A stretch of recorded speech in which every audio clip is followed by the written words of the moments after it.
Chapter 855. Little Chen looked at his father's phone and saw that there were more than a dozen unread emails in his inbox on the screen. Yu was shocked and immediately snatched his phone back. "Why did you snatch my phone?" "I was just bored." Chen rested his chin on his hand and looked at him pitifully. "You only care about your phone. There's no one to talk to me." Yu's lips twitched. He did not know what to talk to him about. He felt that he had nothing in common with him. However, he didn't say anything and just quietly put his phone away.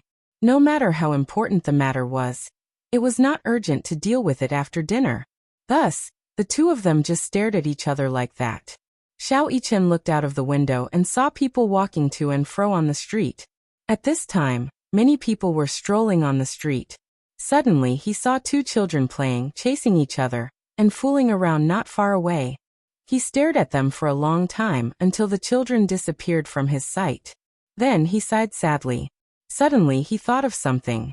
He looked up and asked excitedly, "Where are we going after dinner?" "Back to the hospital." Yu's reply was concise. "Ah."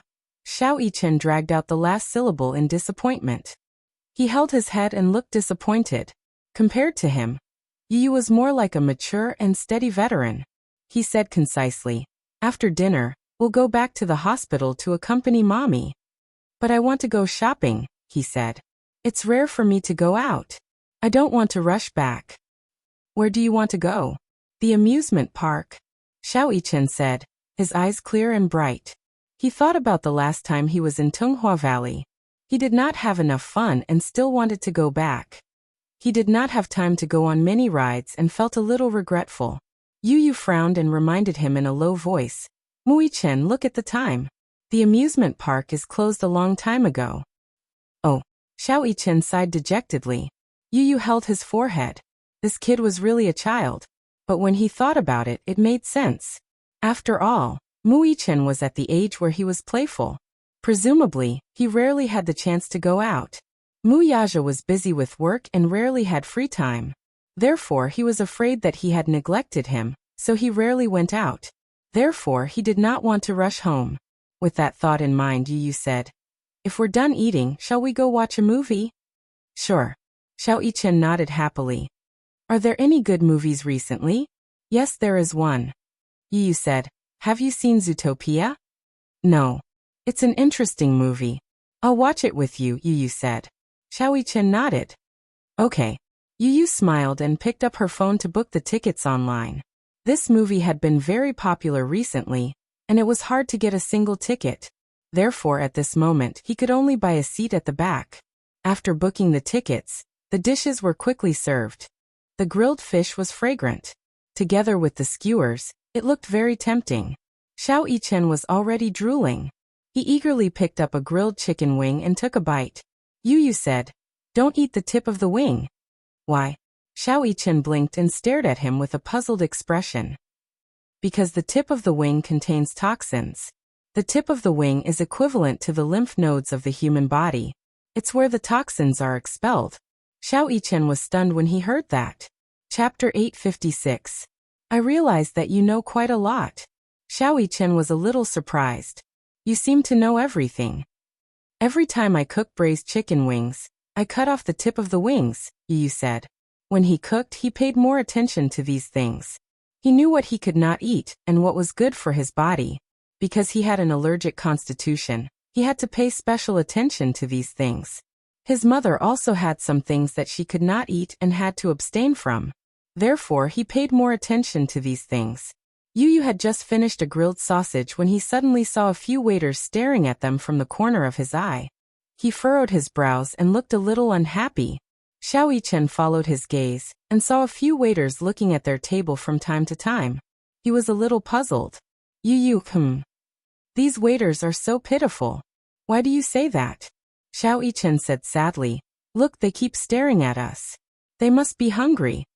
Yu was speechless. "Idiot, they're afraid that we won't have the money to pay and run away. That's too petty." Chen suddenly opened his school bag and took out a bulging wallet. He placed it on the table. Yu's eyes twitched violently. "What are you doing?" "I'll pay first so that they won't be on guard." As he spoke, he called the waiter over. The waiter immediately rushed over. "How can I help you, my friends? I'll pay the bill." "Huh." The waiter was stunned. Xiao Yichen raised his eyebrows slightly. "I'll pay the bill." The waiter immediately brought the bill. "The total is 350 yuan. Xiao Yichen nodded and opened his wallet. In an instant, it was as if a golden light was shining. There were rows of cards in his black wallet, and there was a huge stack of cash in between them. At a glance, there were roughly a few thousand yuan. It was shocking. This child. He was a little rich. To think that they were worried that these two children would not have the money to pay the bill. It seemed that they had worried too much. Xiao Yichen took out 400 yuan and asked them to give him the change. When the waiter brought the change over, his expression had already changed. He was already looking at these two little fellows in a new light. Xiao Yichen raised his eyebrows slightly and said in a slightly dissatisfied tone, "So you don't have to be wary of us eating and dashing anymore?" The waiter blushed at their words and immediately apologized again. Yu did not want to listen to their explanation and waved his hand. Xiao Yichen put the wallet away. Yu suddenly asked, "Why do you have so much cash on you?" "Not much. For the sake of convenience," Xiao Yichen said. He had many credit cards, but they were all supplementary cards. In fact, he was not old enough to use the supplementary card. If he was not in a mall owned by Mu Group, the counters in other malls would refuse to use the card on account of his young age. Therefore, he always kept cash with him in case of emergency. By the time the two little guys finished their meal, there was only half an hour before the movie started. They rushed back and forth to catch up with the movie. It was not Yu's first time watching a movie at the cinema, but it was Xiao Yichen's first time watching a movie. Therefore, it was inevitable that he was unusually excited. One had to know that he usually watched movies at home in his home theater. However, in terms of atmosphere, the movie theater was the best. Therefore, when the movie started, Xiao Yichen could not calm down. Yu could not help but reach out and knock his head. "Be quiet and watch the movie. If you continue to be so noisy, you will be chased out." Chapter 857. Zootopia was a Hollywood animated film. It was well made and had a lot of laughs. What was even more impressive was that every character was cute and adorable. Xiao Yichen was fascinated by the film and laughed from time to time. Yu, on the other hand, was bored to death and was even a little sleepy. Compared to Xiao Yichen, he was not interested in animated films. He thought that Xiao Yichen would probably like it, so he accompanied him to watch it. There were a few times when he almost fell asleep. Halfway through the movie, just as the plot was getting exciting, Yu was startled by an unusual noise. The rustling sounds of the woman's resistance attracted his attention. It seemed to be made by the person sitting in the front row. Puzzled, Yu poked his head over and saw a scene that made his heart skip a beat. Sitting in the front row was a young girl who was about 19 years old. Sitting next to her was a bald man wearing a black singlet and a large gold chain. There was a long and frightening scar on the back of his head. It looked very hideous. The man's face did not look like a decent person. He was extremely vicious and looked a bit like a delinquent youth. Especially his pair of eyes. They were cunning and wretched. One look and one could tell that he was not a good person. Although it was said that one should not judge a book by its cover, looking at the man's behavior, he turned sideways and placed one hand on the woman's fair thigh, rubbing it back and forth. The woman protested softly, "Don't move. Don't make a sound." The light in the huge movie theater was extremely dim. Through the faint light reflected off the screen, he could see that the woman's face was frighteningly pale. "I beg you don't." The woman shook her head and refused while trying to push the man's hand away from her skirt. The man became angry and threatened, "Shut up." As he spoke, he flashed a shiny butterfly knife from his waist. The butterfly knife flashed with a cold light. The woman was so frightened that she did not dare to move anymore. She bit her lips tightly and her eyes were wet. She felt wronged and scared. She tried to stand up and leave several times, but the man held her down by the shoulder. "Play with me for a while." As the man said this, he grabbed her shoulders and pulled her into his embrace. The girl's face was filled with uneasiness and fear. Her wide eyes were filled with helplessness and despair. The cinema was full of people. This round was packed to the brim. However, The people sitting next to the girl were either indifferent or looked straight ahead, as if they were watching a movie seriously. They didn't care about it at all, as if they didn't see it at all. There were also some who were frightened by this scene, but did not dare to make a sound. They quietly got up and left. In the blink of an eye, most of the people around the girl had left. Only the girl and the man were left in that row. The girl felt even more isolated and helpless. 2 lines of clear tears rolled down her cheeks as she let out a terrified whimper. She was scared out of her wits, and her entire body trembled violently. If you dare to make even the slightest sound, I can't guarantee what I will do. Behave yourself. The man threatened as he reached his hand into her chest. From time to time, the girl would let out a flustered groan and close her eyes in shame and helplessness. Is this sexual harassment? A phrase suddenly appeared in Yu Yu's mind. He despised this kind of behavior. Chapter 858. However, there was nothing he could do. After all, the man had a butterfly knife on him, and was a dangerous person. Yu Yu was contemplating whether he should call the police or report this to the security guards. Xiao Yichen noticed this as well. He stuck his head out, and clasped his hands on the back of the chair in front of him. His face was a little angry. Before Yu Yu could stop him, he suddenly spoke. "Uncle, what are you doing?" The man jumped in shock and turned around. When he saw that it was a young child, he glared at him fiercely. "Get lost. Uncle is busy. Don't disturb me." Xiao Yichen wanted to say something, but Yu Yu immediately grabbed his shoulders. "Are you crazy? What's wrong? He has a knife on him. Don't cause trouble. He's a bad guy. He's bullying that girl. This has nothing to do with you, right?" Yu Yu frowned slightly. Although he couldn't stand it, they were still children. They were defenseless and weak. There should be a limit to their bravery. Xiao Yichen asked. "What if the girl sitting there is mommy?" Yu Yu was stunned by this question. Xiao Yichen said, "Yu Yu, don't worry. I won't do anything dangerous." Yu Yu's heart skipped a beat. Wasn't this dangerous? The man had a knife on him. If there was a conflict, the knife would be merciless. Wasn't he afraid?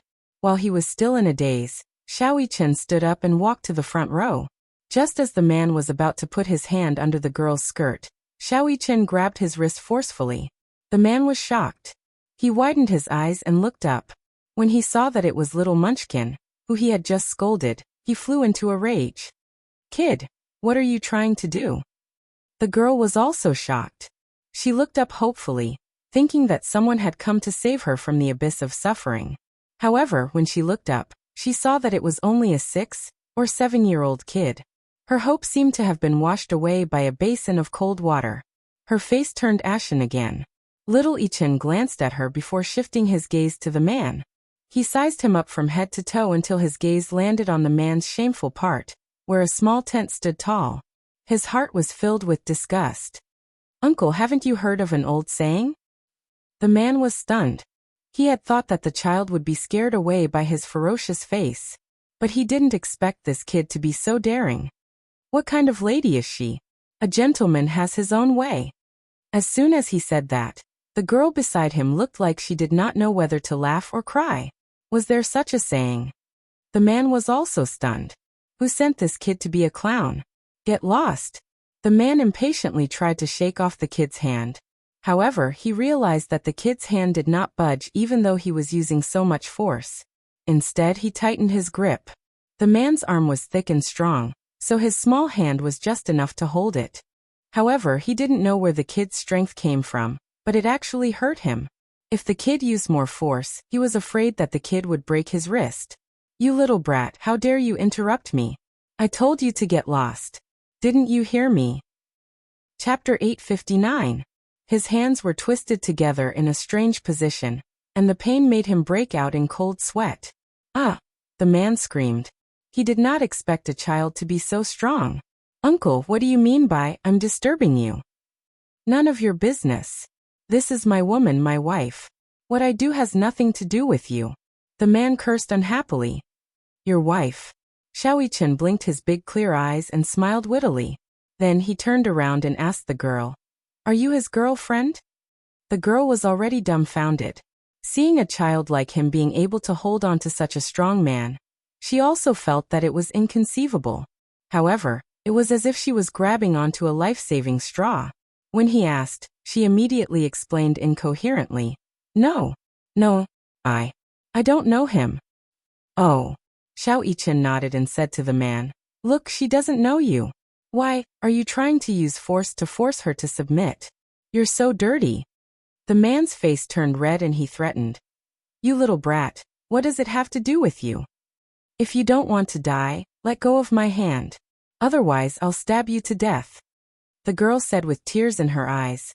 Little brother, I really don't know him. He's a hooligan and he's threatening me. Sob, please save me. She did not know why she had placed all her hopes on a 6 or 7-year-old little boy. However, although this little boy was young, he gave people a great sense of security. The man said angrily, Shut up.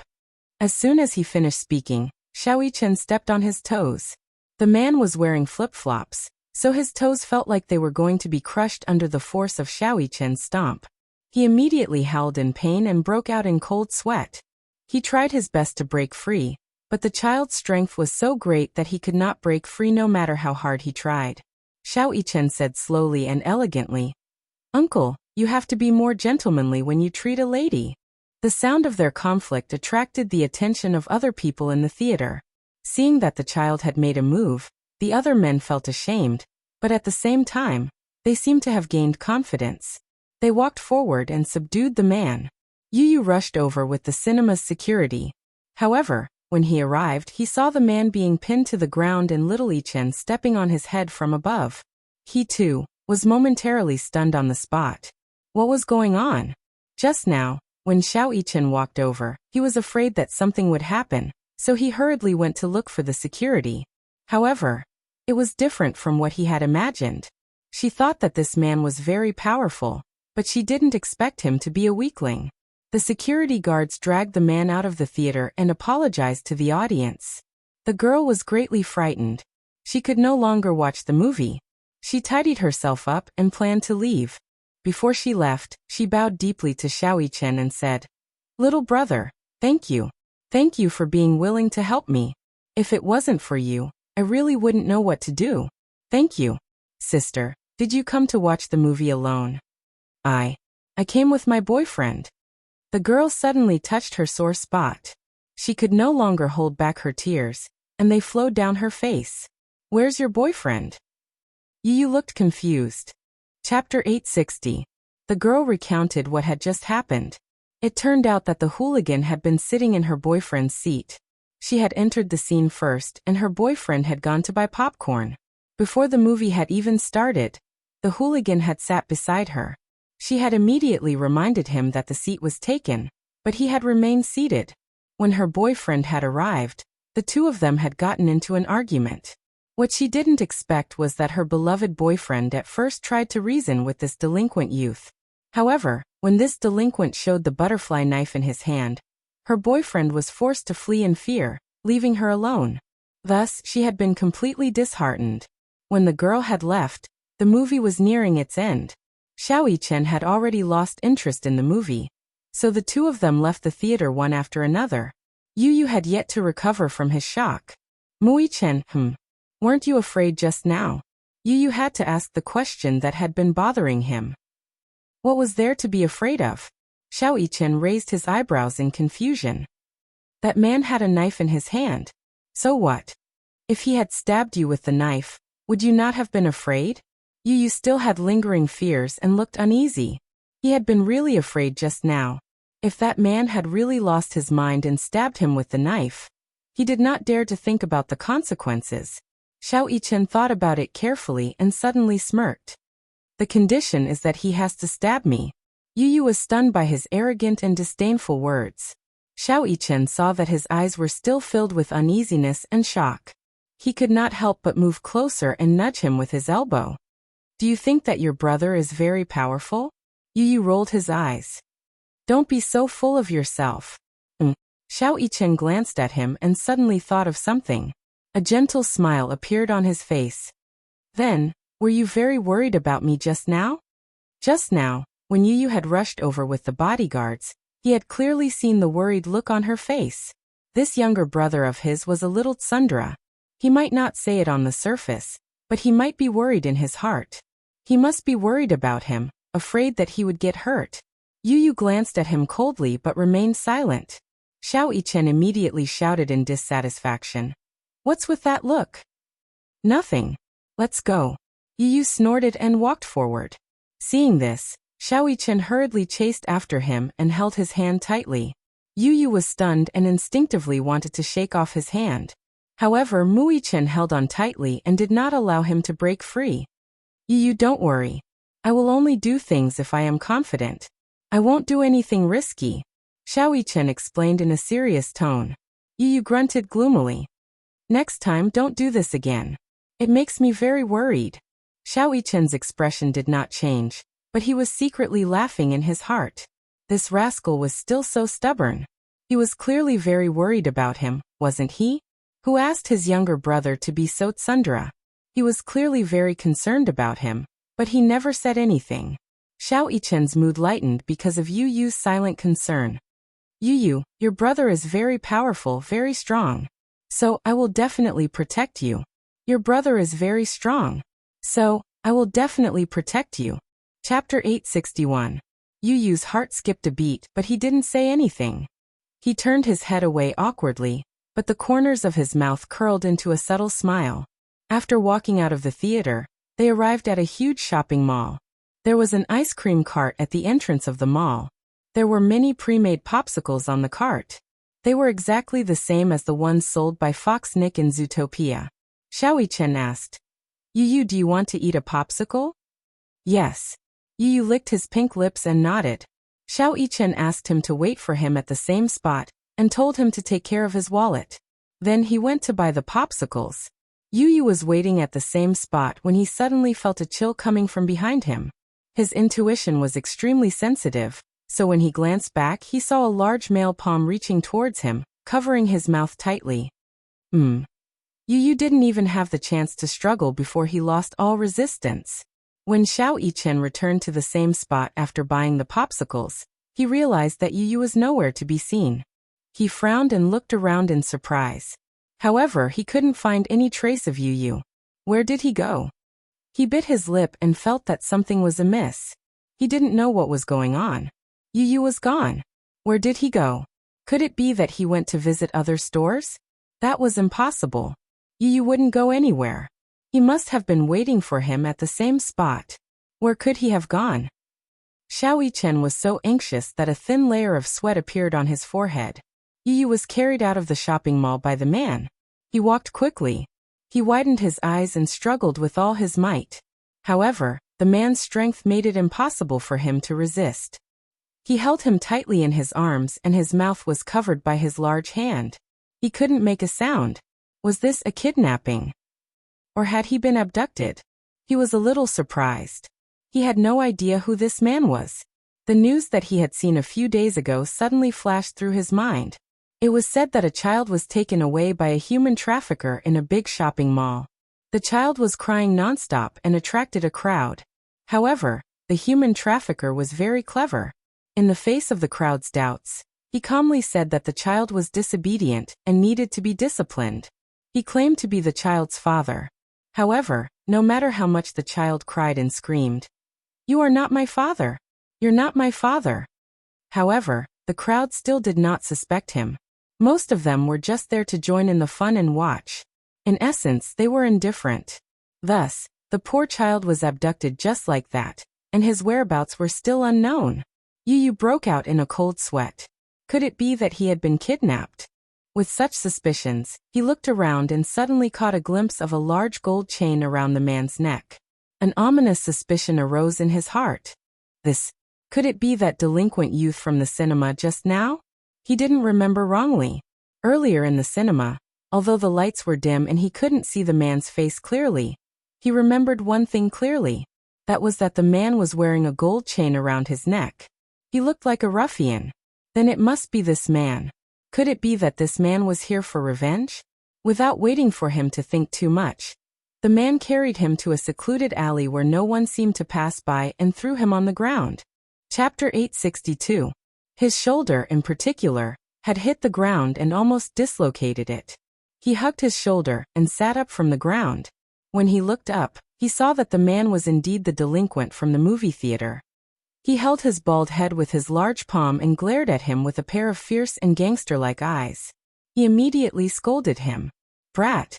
Damn it, you're really something. You almost made me go to the police station for tea. Damn it, you're so capable at such a young age."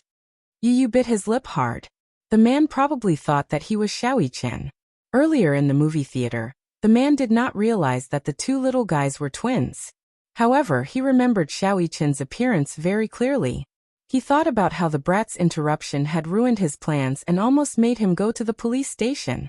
Just thinking about it made the man furious. He had been running amok on the Black Street for so many years, but he did not expect to almost fall into the hands of a brat who had not even been weaned off milk. Of course, he was furious. After being chased out of the movie theater, he was not in a hurry to leave. Instead, he waited at the entrance of the movie theater. He wanted to wait for the arrogant brat to leave the movie theater, so that he could beat him up. "Damn it. Brat, where did you get such great skills? How dare you go against me? You're so arrogant at such a young age."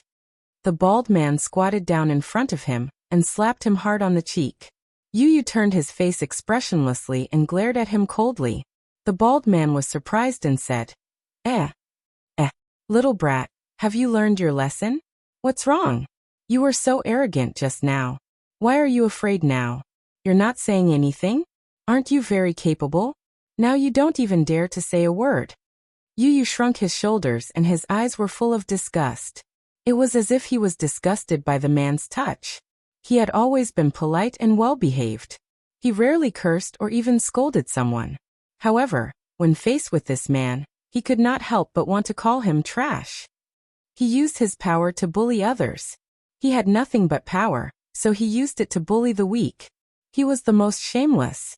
However, he knew that if he cursed out loud, he would definitely anger this man. He wasn't Xiaoyi-Chen. He wasn't that capable. Based on what he saw, this man was probably a gangster. He didn't want to provoke a gangster. Therefore, Yu kept her mouth shut and did not dare to say anything. Sometimes, one had to learn how to endure humiliation. If she spoke too fast and angered this man, she would be covered in wounds. Mommy was going to be sad again. He didn't want to upset his mommy. The man saw that he was silent, but he became more and more angry. He scolded and kicked up. "Damn it! Say something. You were so arrogant just now. Why are you acting like a retard now? Do you know how to speak human language?" The strength of this kick was not small. Yu was immediately kicked to the ground. She was in so much pain that she broke out in cold sweat. The man stepped on the back of Yu's hand, and Yu cried out in pain. "Haha, does it hurt? With this hand of yours, weren't you very capable just now?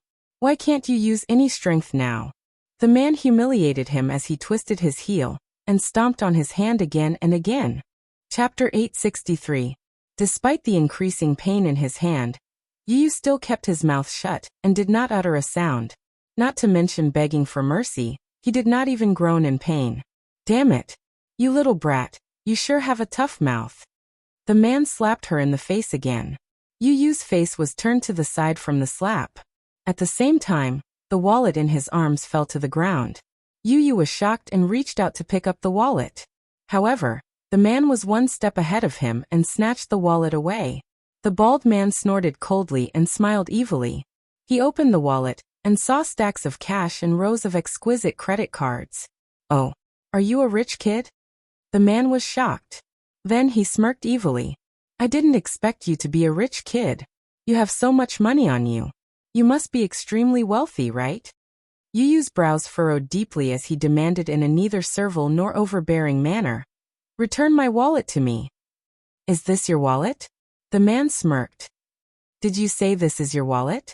Haha, now this wallet belongs to me." Yu was furious. This was Xiaoyi-Chen's wallet. Now that it was in the man's hands, he felt that this wallet was tainted by his dirty hands. Disgusting. "This is my wallet. Please don't touch it." Not even a finger could do it. He found it dirty. "You little brat, you don't seem to be sensible at all. You interrupted me just now. Not only did I not teach you a lesson, You even dared to talk back to me. The man was so angry that he slapped Yu Yu's face again. Yu Yu felt 2 slaps on his face. His cheeks were burning, and the pain was unbearable. Tears welled up in his eyes as he felt wronged. However, he was so stubborn that he did not want this scum to see him in such a weak state. He forced his tears back and stubbornly raised his head. He glared coldly at the man. His gaze was like a sharp and cold knife. It was as if he wanted to kill him with his gaze. The man snorted in disdain.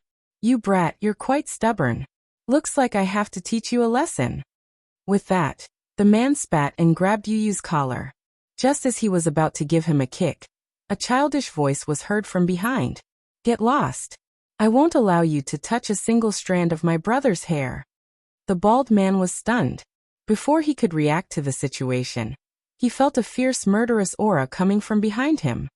He turned his head abruptly and saw a child standing at the entrance of the alley. Under the moonlight, his shadow stretched diagonally across the alley. In the dim light, he could vaguely see that this child with an overbearing aura had the same appearance as the child in his hands. The bald man was stunned. At the same time, he looked back at the child in his hand. For a moment, he felt as if he had seen a ghost. Why did these 2 brats look exactly the same? Who the fuck are you? Xiao Yichen followed the location on his watch. When he passed by the alley, he heard the man cursing and immediately rushed over. He happened to see this scene. Seeing that this man dared to be violent towards his little brother, Xiao Yichen was furious. He immediately rushed over and kicked the wall. Using the wall as leverage, he sent a flying kick towards the man's face. Chapter 864. The bald man felt as if his entire back had been hit by a powerful force. His internal organs were in turmoil from the shock, and he almost spat out a mouthful of blood. Cough, cough, cough. The man was in so much pain that he frowned. His mouth twitched for a while before he spat out a mouthful of blood mixed with a few broken teeth. He did not know how such a young child could be so skillful. That one roundhouse kick had actually broken 3 or 4 of his teeth. The man wiped the blood from the corner of his mouth and looked at the pool of blood on the ground. He licked his broken teeth with the tip of his tongue and suddenly raised his head, glaring fiercely at the boy. Xiao Yichen did not seem to care about him at all. He immediately helped Yu Yu up and carefully checked the wounds on his body. His cheeks were red, and his clothes were stained with dirty footprints. There was no need to think about how ruthless this man had been. Did he hit you? Yu Yu pursed her pink lips and nodded gently. He did. Just as he finished speaking, Xiao Yichen's anger surged, and for a moment, his domineering aura spread to every corner of the alley. At this moment, the aura on his body changed drastically. The smile on his face, which was always filled with innocence and cuteness, had completely faded. It was replaced by a layer of chilling coldness that made one's heart palpitate. It was so cold that it was as if a layer of ice had covered it. F*CKU. You hit me so hard. If I don't teach you a lesson, you won't know your place. F*CK. The man cursed and got up from the ground. Then he took out a sharp butterfly knife from his pocket and swung it a few times in the air. A few cold glints flashed across Xiao Yichen's eyes. The man was swinging the butterfly knife while closing in on him. Originally, he thought that when he pulled out his saber, this kid's face would reveal a terrified and shocked expression, and he would be frightened by him. However, little Yicheng's face was still as cold as ever, as if he was not afraid at all. Only the coldness in his beautiful eyes deepened. Yu Yu suddenly reached out and tugged at the corner of Xiao Yichen's shirt. Seeing that the man had pulled out a knife, Yu Yu suddenly lost his confidence. She knew that Xiao Yichen was skilled in martial arts, but the man was carrying a knife. What if he was accidentally stabbed? He didn't want his stupid brother to get hurt.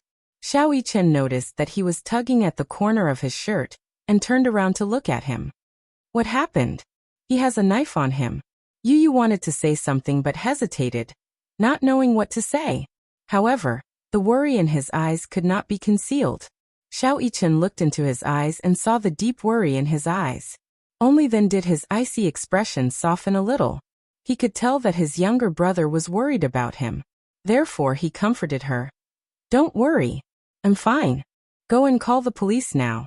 Yu Yu was about to speak when he saw the man rushing toward Xiao Yichen with a knife. The knife in his hand was about to stab Xiao Yichen in the next second. He was so frightened that he wanted to pull Xiao Yichen behind him. In the blink of an eye, Xiao Yichen suddenly turned around and grabbed the man's wrist that was holding the knife tightly. Time seemed to stop at this moment. He opened his eyes and held the man's hand tightly. The knife in the man's hand was pointed at his face, and the tip of the knife was only an inch away from his eyes. Chapter 865. If little Yichen's reaction had been a few seconds later, the knife would have pierced his eyes without a second thought. The consequences would have been unimaginable. There was even a moment when he imagined Xiao Yichen being stabbed in the eye. His heartbeat quickened. The man struggled a few times, but Xiao Yichen's strength was unbelievably strong. He gripped the man's wrist tightly and did not allow him to resist. The bald man could not believe his eyes. After all, he had been in the Black Street for so many years and had experienced many killings. Every opponent he met was stronger and taller than this child. He was a hooligan and often got into fights. Moreover, it was real fights. Just the scar on the back of his head was left there by someone. It was a bloody mess and the wound was almost a millimeter deep. If it was any deeper, he would have lost his life. It could be said that he had been through life and death for so many years. Naturally, his strength was not to be underestimated. He originally thought that this child would have some skills because he had been trained since he was young. However, he did not expect him to be so strong that he could not move at all with just one hand on his wrist. He did not consider that he was just a gangster and that his so-called killings were only for small fries. However, he did not consider that Xiao Yichen had been arranged by Mu Yaja to train in the special forces since he was young. The soldiers who were trained in the special forces were true war machines. They were all warriors who licked the blood from the muzzle of their guns. Although Xiao Yichen was young, he had grown up in the special forces training camp. Strictly speaking, he was still inferior to those special forces soldiers. However, it was still a piece of cake to deal with him. Xiao Yichen twisted the man's wrist slightly. A crack was heard, which sounded like a dislocated joint. The man groaned and the butterfly knife in his hand fell to the ground. Xiao Yichen kicked the knife away and looked up at the man's face again. The provocation and contempt in his eyes were self-evident. "You." The man was so shocked that large beads of cold sweat appeared on his forehead. His entire face changed. Xiao Yichen snorted in disdain, but more than that, he was looking down on Xiao Yichen. Then he raised his leg and kicked Xiao Yichen's crotch. The man was in so much pain that he arched his body. His lower body went limp and he fell to the ground, his legs twitching uncontrollably. "Stinking brat. F***ck, you dare to kick me." The man was unwilling and even more unconvinced. Even though he was rolling on the ground while covering his crotch, he still couldn't help but curse a few times. Xiao Yichen walked over. This time, he did not show any mercy and kicked him hard in the face. Simple and crude moves, almost without any technique, but every move was aimed at the bridge of his nose. "Which dirty hand did you use to touch my brother?" Xiao Yichen stepped on his head with one foot. His gaze fell on his flailing arms, and his other foot suddenly stepped on his right hand. "This one?" he asked casually and raised his eyebrows.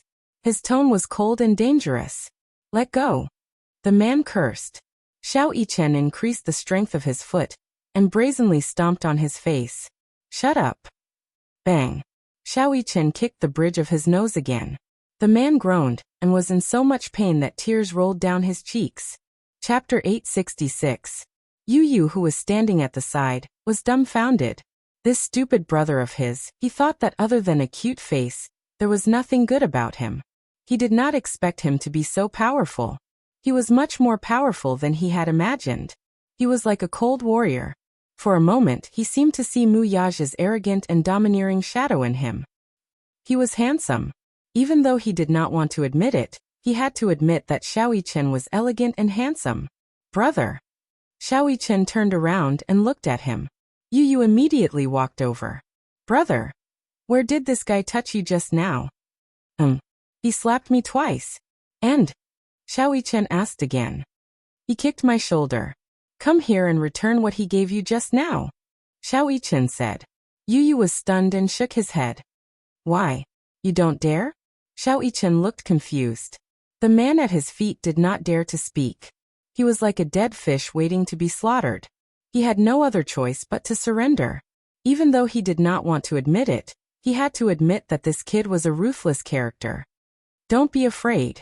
I'm not afraid. Yu looked at the man who was pinned to the ground by Xiao Yichen and said coldly, I just feel disgusted. I don't want to dirty my hands. He had a serious obsession with cleanliness. This man was too disgusting. He did not want to touch him at all. Xiao Yichen snorted and turned around. His gaze fell on the man at his feet. It's disgusting. However, Daddy told me that force is not used to bully the weak. It is used to protect the people you love. Force is used to protect the people you love. It is also used to protect your family. As he thought of this, he stepped on the man's hand and crushed it with his heel. A strange sound was heard and the man's wrist was crushed. The bald man groaned in pain. His eyes were bloodshot as if they had been pierced by needles. Xiao Yichen stepped on his other hand and crushed it hard. With a crack, his other hand was also crippled. Ah! The man couldn't hold it in any longer, and let out a cry of pain like a pig being slaughtered. The veins on his forehead bulged. He couldn't bear the double pain and immediately begged for mercy. Please don't. Xiao Yichen ignored his pleas. He grabbed his shirt and pulled him up from the ground. Then he kicked him like a rubber ball and sent him flying a few meters away. Bang! The man was like a kite with a broken string as he fell into the corner. His head was bleeding profusely. Can't even withstand a single blow. Xiao Yichen harumphed coldly, then turned around with a gentle smile on his face. He gently held Yu's hand and said, Let's go back. Okay. Just as the two little lads were about to leave, the man's cold and vicious curses came from behind them. You two brats, do you know who I am? How dare you touch me? Don't let me see you again. Otherwise I'll kill you. Yu suddenly stopped in his tracks and slowly turned his head around. His voice was cold as he asked, Who do you work for? Why don't you tell me? Chapter 867. Haha, Yu's eyes darkened. Silver Wolf Gang? He paused for a moment before a sly smile appeared on his face. Okay, I'll remember that. With that, his lips curled into a cold smirk as he left with Little Yichen. The man stared at the backs of the two children as they left. For some reason, he felt a bone-chilling fear.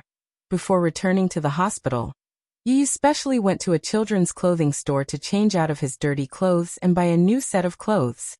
He did not want his mother to see the shoe prints on his clothes, and did not want her to worry. He also bought a mask to remove the slap mark on his face. Hence, when the two children returned to the ward, Yin Shirsher was shocked to see Yu wearing a mask. Yu, why are you wearing a mask? Yu's voice was muffled through the mask. There are many viruses in the hospital. My immune system is weak and I'm afraid of being infected. Recently, there were many people who caught colds during the summer. Yin Shirsher understood what was going on. Yu's immune system was especially weak. Since there were many viruses in the hospital, wearing a mask could protect him from being infected. Muyaja had already settled the discharge procedures for her, and the family drove home. As soon as they reached home, Yu entered the study and locked the door. Xiao Yichen walked to the door and knocked. He wanted to follow them in, but Yu's voice was heard. I want to read. Don't disturb me. Read. Xiao Yichen's head swelled when he heard the word read. Yu locked himself in the study and took off the mask on his face. His face was still burning. He touched his face gently. Even though Xiao Yichen had taught that man a lesson, the humiliation in his heart could not be erased. Was this the feeling of being humiliated? Yu pursed his lips as a cold glint flashed across his eyes. He sat on the computer chair and leaned back slightly. He took out his phone and dialed Li Hanlin's number. The call went through quickly. President Yun, why are you? Agent Li. Yu was impatient and interrupted his long speech. Li Hanlin immediately said, Go ahead. Silver Wolf Gang? What kind of organization is it? Silver Wolf Gang? Li Hanlin's voice was filled with doubt. I don't know much about it. Check and give me the results as soon as possible. Yu instructed and hung up the phone. Someone gently knocked on the door. The boy looked up. Who is it? It's me. Yu, let me in, Xiao Yichen said weakly. I don't want to be disturbed when I'm reading. Yu caressed his red and swollen face. He did not want anyone to see him in such a sorry state. Let me in, will you? I'm worried about you, Xiao Yichen said carefully. Yu Yu remained silent and turned on his computer. He did not want to talk to him. Little Yichen patiently knocked on the door again and again. When he saw that Yu Yu was still unwilling to open the door, he whispered, "If you don't open your mouth, I'll tell Mommy that you..." Before he could finish his sentence, Yu Yu immediately stood up and walked to the door. He opened it with a look of displeasure. Xiao Yichen was delighted when he saw that he had finally opened the door. Yu Yu glanced at him coldly. "Mu Yichen, if you dare tell Mommy about what happened today, I'll beat you up." Chapter 868. Xiao Yichen immediately dashed into the study, closed the door, and locked it. His heart ached as he looked at Yichen's swollen face. I saw that your face was swollen, so..." He held Yichen's hand and pushed him back into the chair. Then, he carefully wet a towel with cold water and wiped Yichen's face. Xiao Yichen stared at Yichen's face. He was very careful with the strength of his hand, afraid that he would accidentally hurt Yichen. Yu Yu was stunned. He looked at Xiao Yichen's face up close. His expression was cautious and his movements were very gentle. He was afraid that he would accidentally hurt Yichen if he did not control the strength of his hand. Xiao Yichen looked at Yichen's swollen face, pouted and blew on it. "Your face is swollen. Does it hurt?" he asked softly. "It doesn't hurt." Yu Yu pursed his lips stubbornly. Xiao Yichen increased the strength of his hand, causing Yu Yu to gasp in pain. "How dare you say it doesn't hurt?" Xiao Yichen said helplessly. "Your face is so swollen. How can it not hurt?" "Don't tell Mommy." Yu Yu immediately warned him. "Don't let Mommy know about this." "Why?" Xiao Yichen did not understand. "Why don't you let Mommy know that you're injured? She'll be heartbroken. Then she'll cry again." Then, Yichen would have no choice but to try his best to comfort his stupid mommy. Xiao Yichen was stunned. He raised his eyebrows but did not say anything. His gaze fell on Yichen's swollen face as he carefully continued to massage Yichen's face. The cold towel was applied to Yichen's burning face, and the pain dissipated a little. Xiao Yichen gently applied a cold compress on Yichen's face as he said, "I often got injured when I was young." "Injured?" That's because I've been training in the military since I was a child. It's normal for me to get bruises and bruises."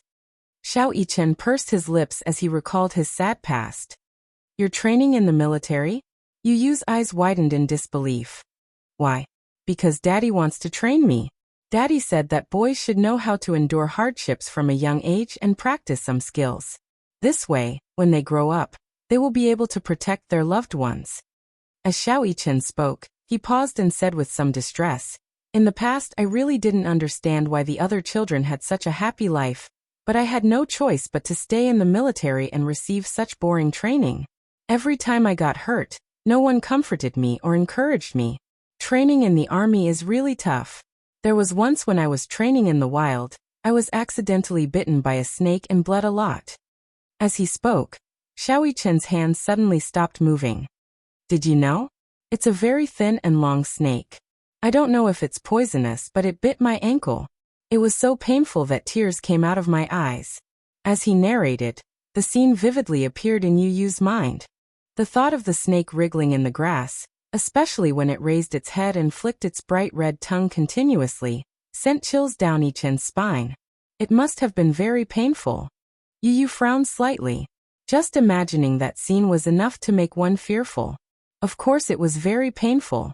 After I was bitten, I used a knife to pry the snake away. I didn't walk far before I fainted. Xiao Yichen pursed his lips. Then when I woke up, I was already in the hospital.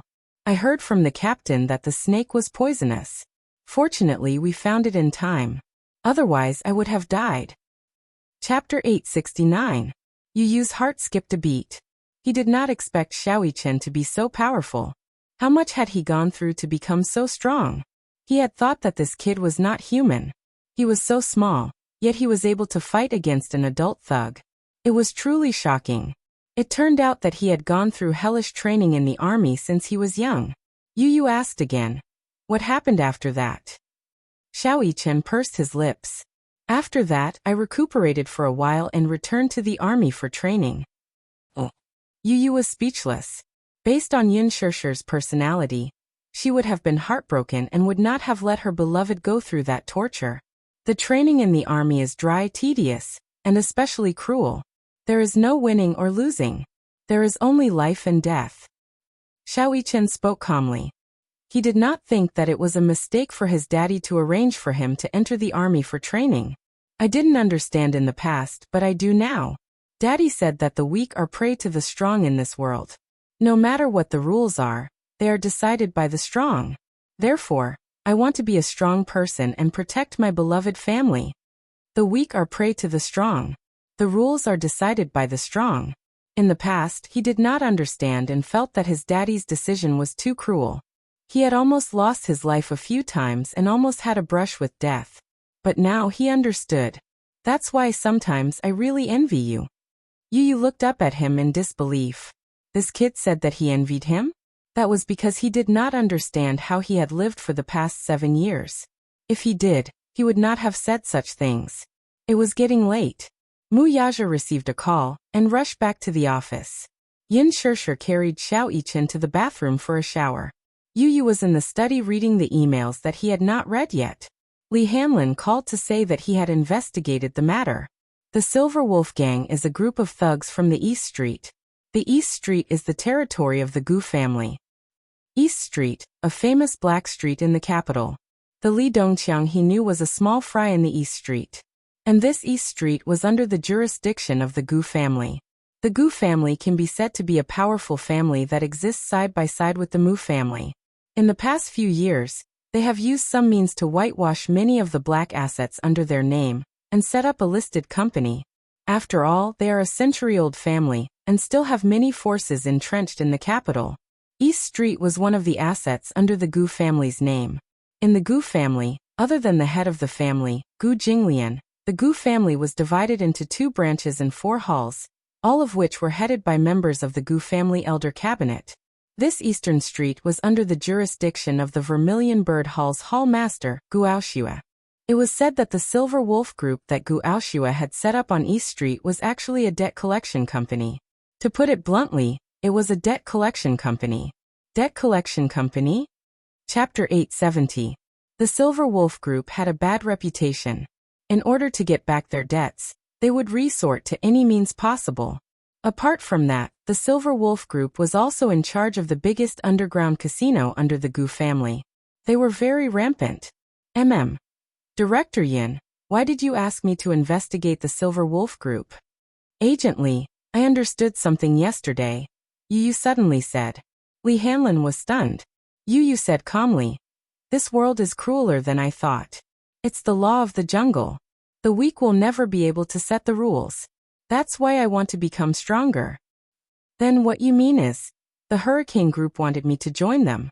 I'll make my decision as soon as possible. Yu hung up the phone after he finished speaking. He threw his phone on the sofa and walked to the window. He looked out of the window silently, his eyes deep in thought. Early in the morning, Yin Shishir was planning to go to the supermarket to buy some hygiene products. Before she left, she received a call from Xiao Shui. She had not contacted Xiao Shui for a long time. Ever since she returned to China, she had rarely contacted her. She would occasionally send her messages to ask about her well-being. It was said that after she returned to China, her family arranged for her to work in a foreign company. As a newcomer, she needed time to adapt to the environment. Hence, she disappeared without a trace. After picking up the phone, Xiao Shui wailed, Sure, I'm finally on leave. It's my day off today. Let's go out for coffee. I haven't heard from you for a long time. I thought you disappeared from the face of the earth. Yin Shishir chuckled. You know, newcomers have to hand over their work when they just joined the company. Sigh, I'm going to be tortured to death. I'm in a terrible fix. If I don't have a day off, I'm afraid I'll be overworked soon. Xiao Shui complained as she cursed her immediate superior. I didn't expect you to be so patient. Yin Shishir was surprised. If you were in the past, you would have quit long ago.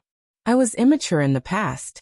Now that I've been an adult for so long, I should have some sense of responsibility, right? Xiao Shui said with a grin. Then she asked her, 2:00 in the afternoon at the Peninsula Cafe. Be there or be square.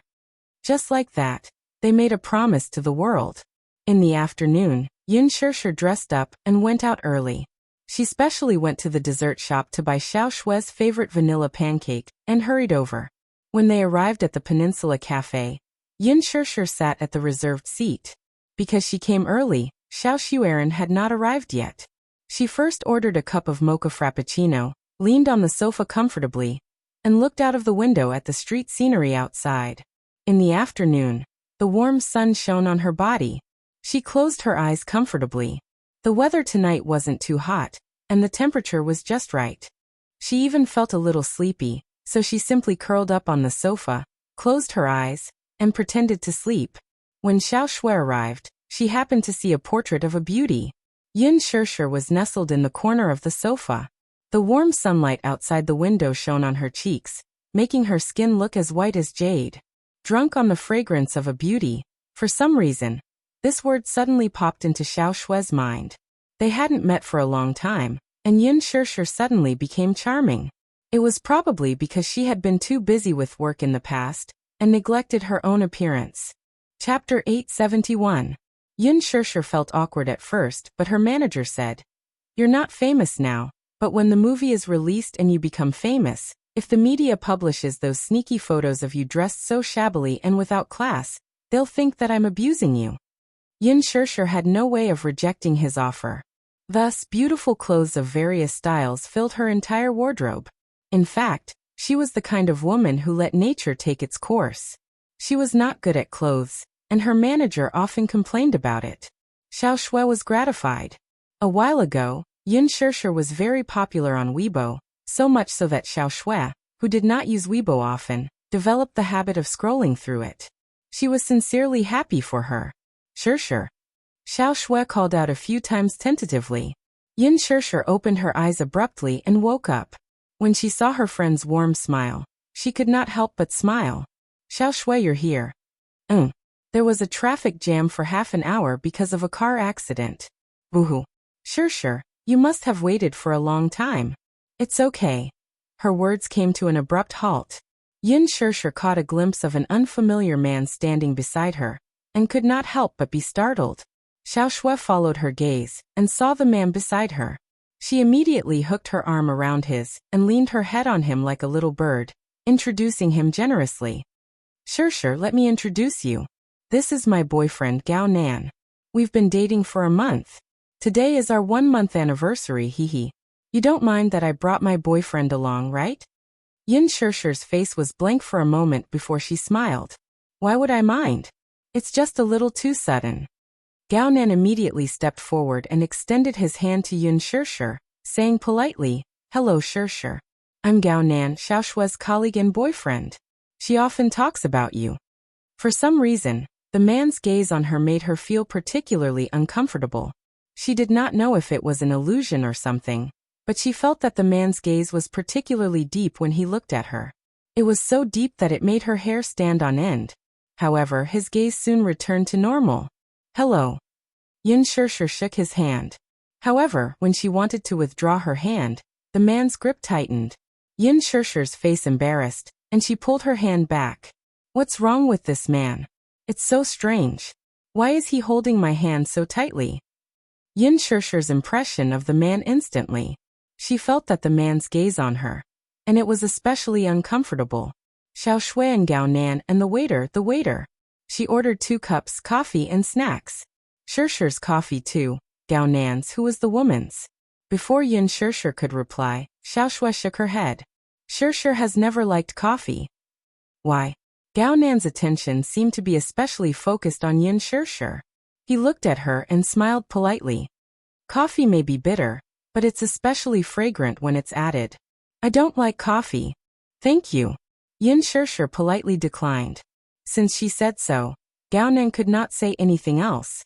Chapter 872. Since Shirshir doesn't like coffee, why did you ask her to meet you in a cafe? He asked with a smile. Xiao Shui giggled. "Because I like coffee. Besides, coffee isn't the only thing here. For example, Shirshir likes the mocha frappuccino here.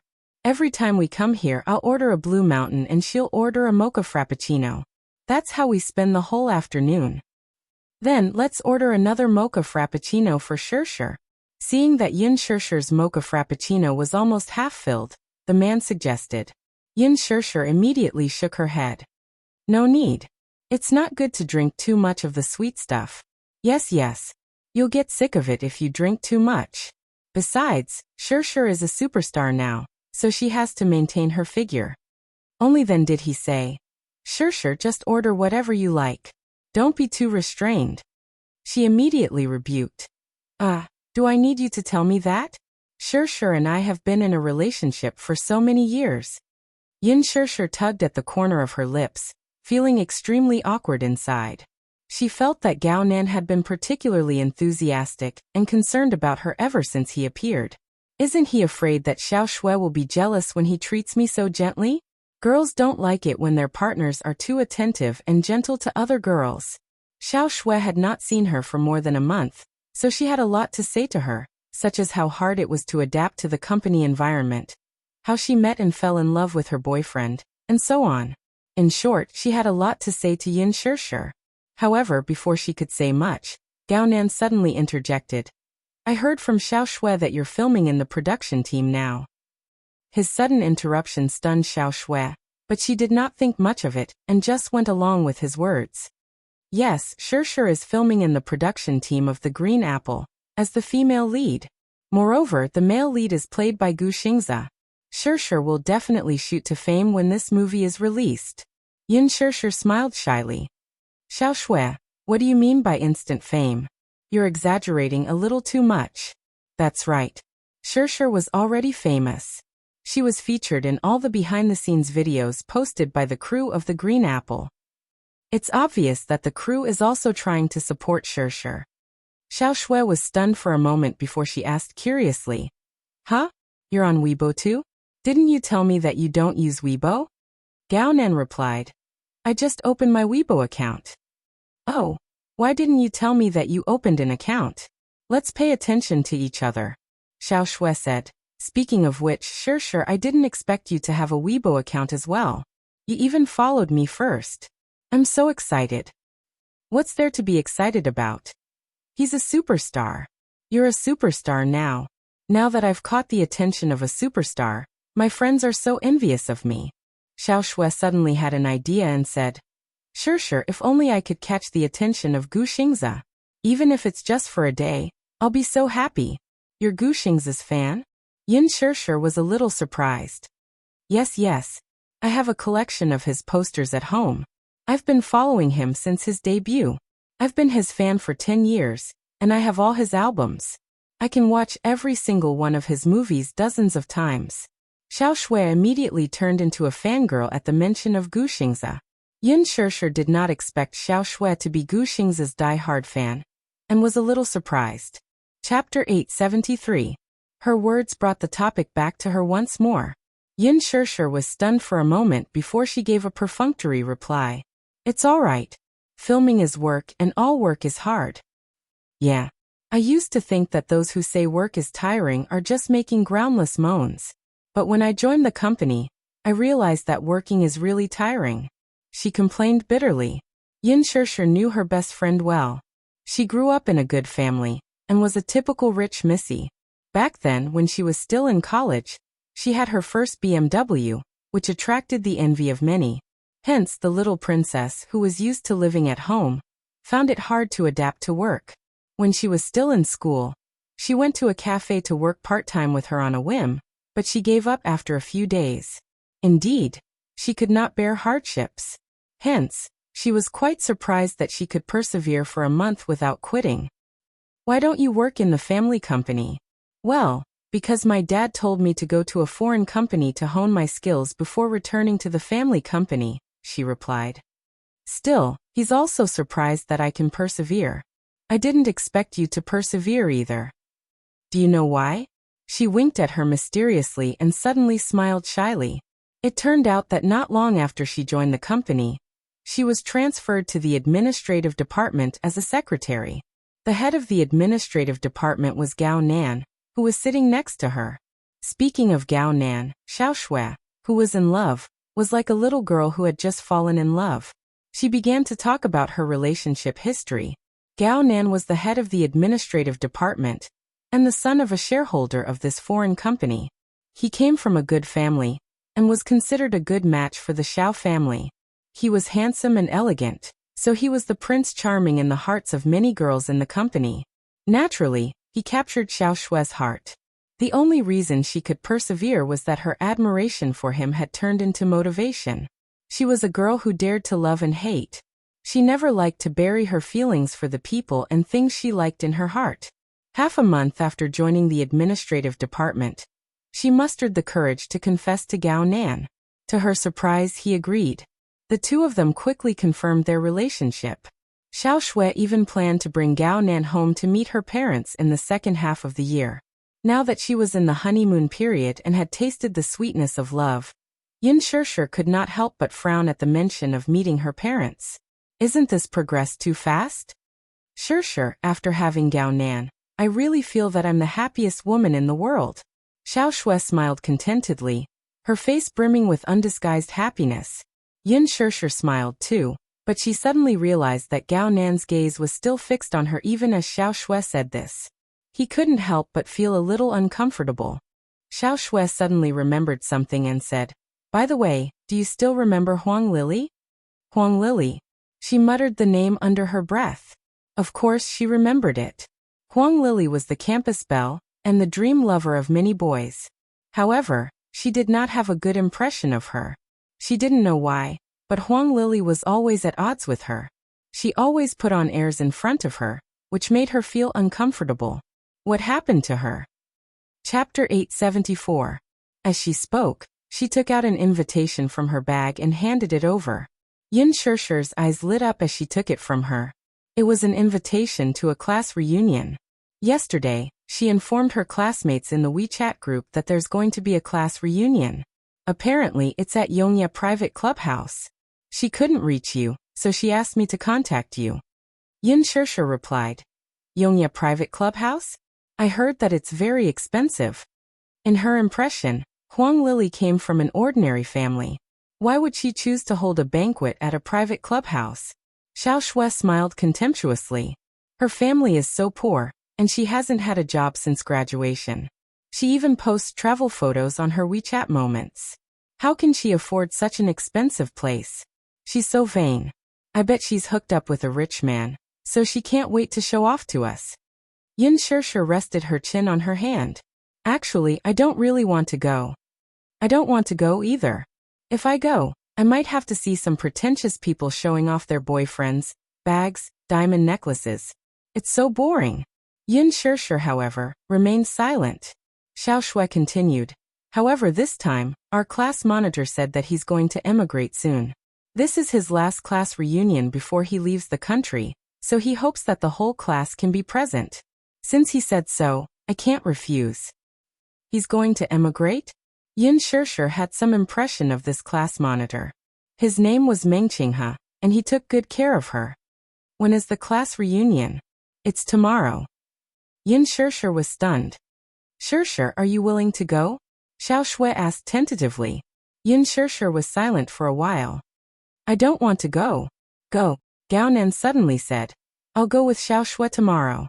Shishir, you come along too. Xiao Shui did not notice the enthusiasm and anticipation in his words as she continued to play along. Shishir, let's go, let's go. You're not the same as before. Who would dare to laugh at you? Besides, I'm here, so don't be afraid. Whoever dares to bully you, I won't let them off. Gao Nan followed suit. Shishir, let's go together. Isn't this guy a little too enthusiastic? Yin Shishir felt extremely awkward. She felt that Gao Nan was paying too much attention to her. With that thought, she felt a little uncomfortable, so she slowly stood up and said, I'll go to the bathroom first. Yes. All right. Xiao Shui nodded with a smile and lowered her head to take a sip of coffee. She walked to the washroom and washed her hands clean of the sweet and greasy stains. When I was drinking mocha just now, I accidentally spilled some on my hand. When she came out after washing her hands, she was shocked by the man who appeared at the door like a ghost. She saw Gao Nan standing at the door with his back against the wall. She didn't know how long he had been standing there. Dressed in a shirt and black pants, he looked like a handsome and elegant business elite. However, when she calmed down and met his deep eyes, She couldn't help but be startled. She retreated slightly to keep a distance from him. Why are you here? Yin Shishir forced a smile. Gao Nan, on the other hand, did not say a word as he quietly sized her up. Yin Shishir. What a nice name. What's more, as her name suggests, she's very good-looking. His sudden remark was baffling to the others. Chapter 875. He was clearly here to accompany his girlfriend, yet he kept bringing her into the conversation, which made her feel rather displeased. During the banquet, he kept trying to strike up a conversation with her, but in fact, Yin Shishir was unwilling to have too much to do with him. After all, he was her boyfriend. Moreover, given her character, she had never liked to get too close to strangers of the opposite sex. Perhaps it was because of what happened in college that she always kept a distance from the opposite sex, and tried her best to avoid being gossiped about. Noticing the faint displeasure on her face, Gao Nan merely smiled. It was not that he did not notice that she was avoiding him. Is she pretending to be virtuous? Thinking about it, it was nothing much. After all, she was a woman from the entertainment industry. With Yin Shishir's looks, she could definitely make a name for herself in the industry. As such, as a big star, it was understandable for her to put on airs to not appear too cheap. Initially, Xiao Shui said that she was meeting a friend and wanted him to accompany her, but Gao Nan refused at first. That was because he felt that it was meaningless. However, when she said that this friend was her best friend, she wanted to formally introduce him to her. Gao Nan, do you know Yin Shishir? She's my best friend. You're my boyfriend, so I want to formally introduce you to her. When she said that, Gao Nan asked if she was Yin Shishir, the newcomer who had been in the limelight recently. She said that she was. That was why he was willing to accompany her here. It was all because he wanted to see how the legendary and otherworldly Yin Shishir looked like in real life.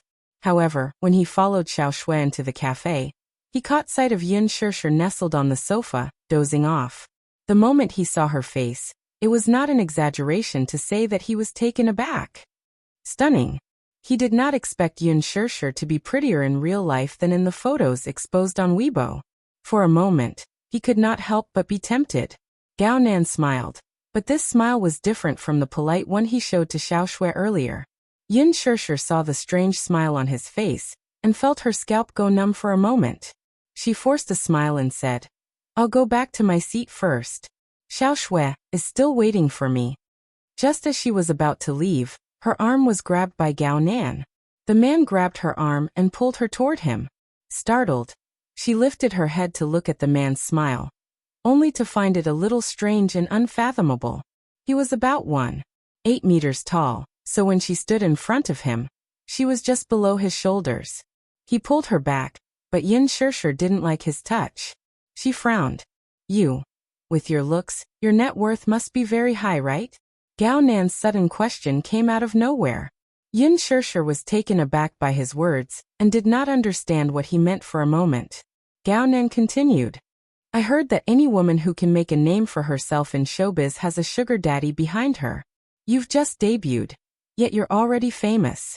You should have a sugar daddy behind you, right? The moment he said that, Yin Shishir immediately understood what he meant. Her face turned sullen and angry. Are you angry from embarrassment?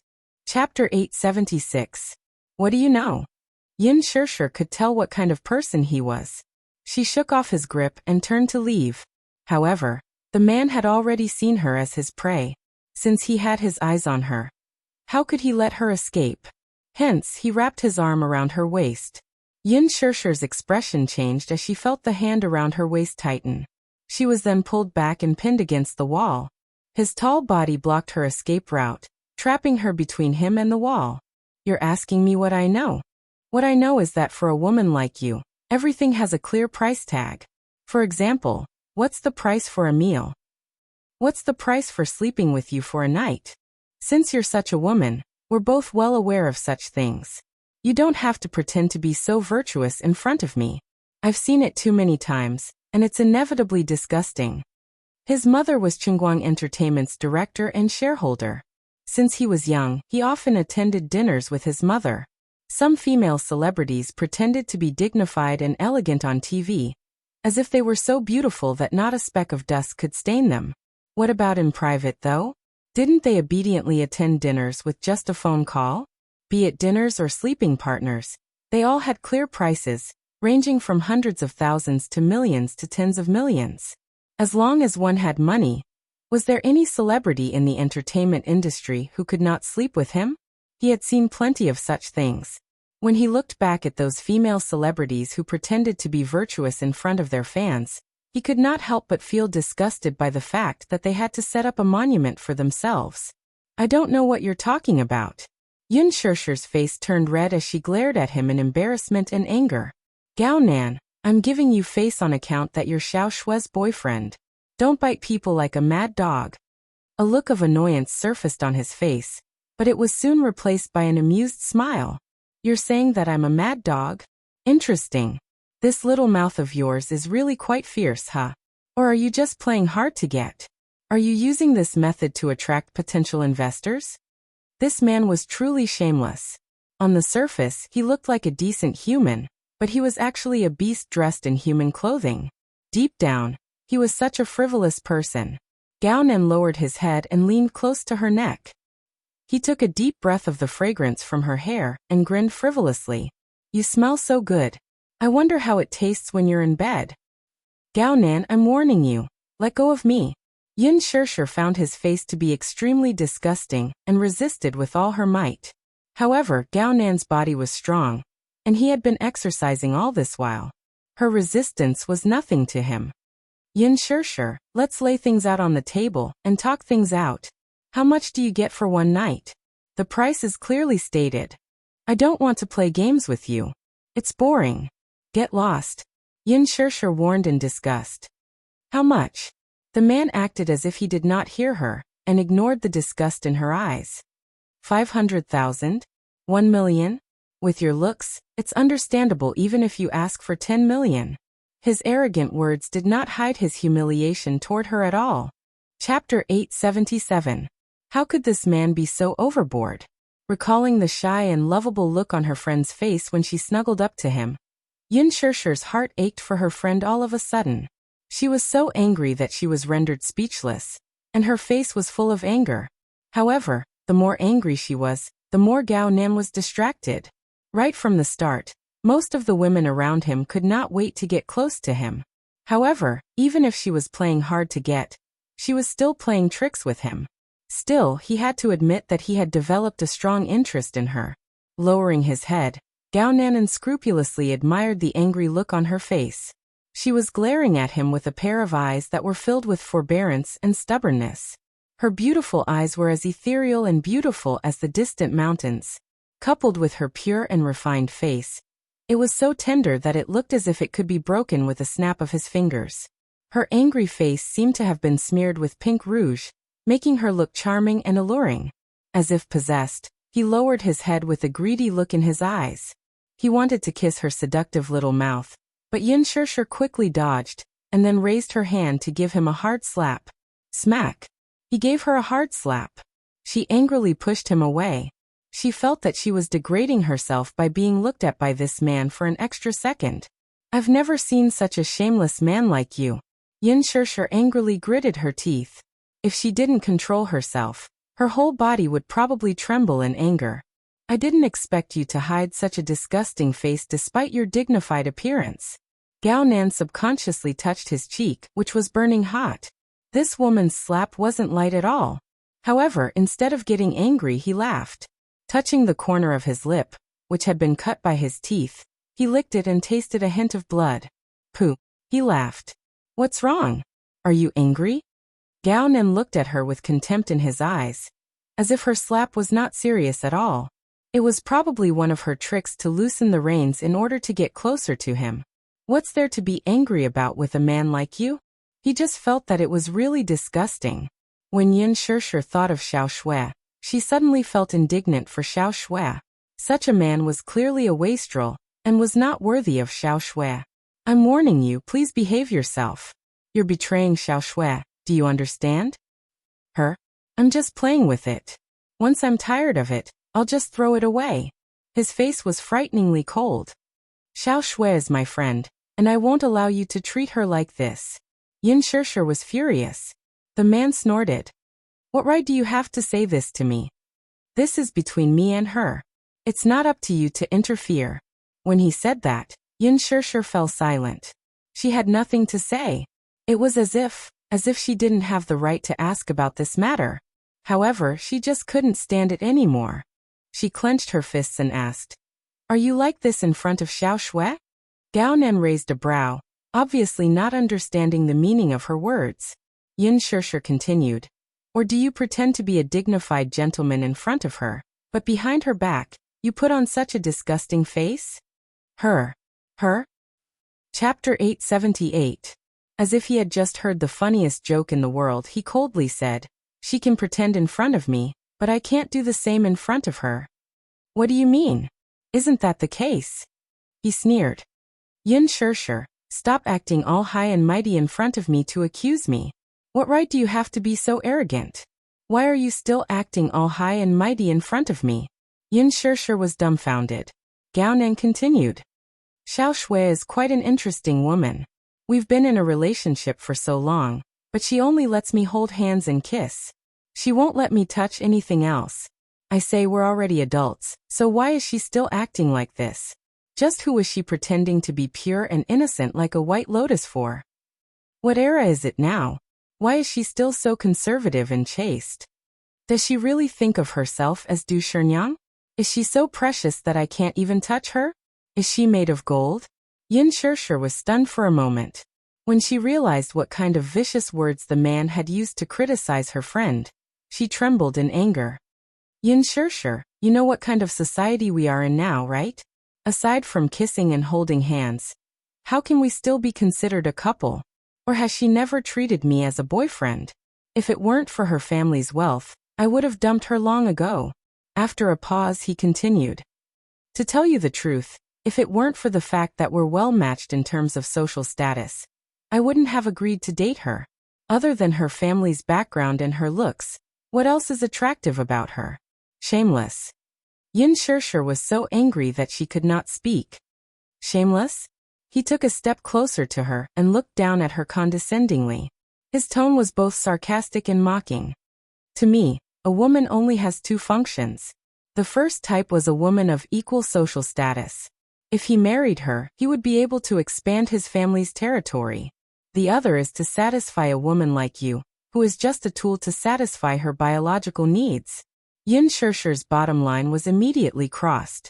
She raised her hand, but Gao Nan held it firmly. He grabbed her chin and sneered. "Yin Shirshir, don't refuse a toast only to be forced to drink a forfeit. I'm buying you because I think highly of you. You must know that not just any woman can climb into my bed. I have to like her first. I like a woman who knows how to appreciate favors." Yin Shirshir's face turned ghastly pale.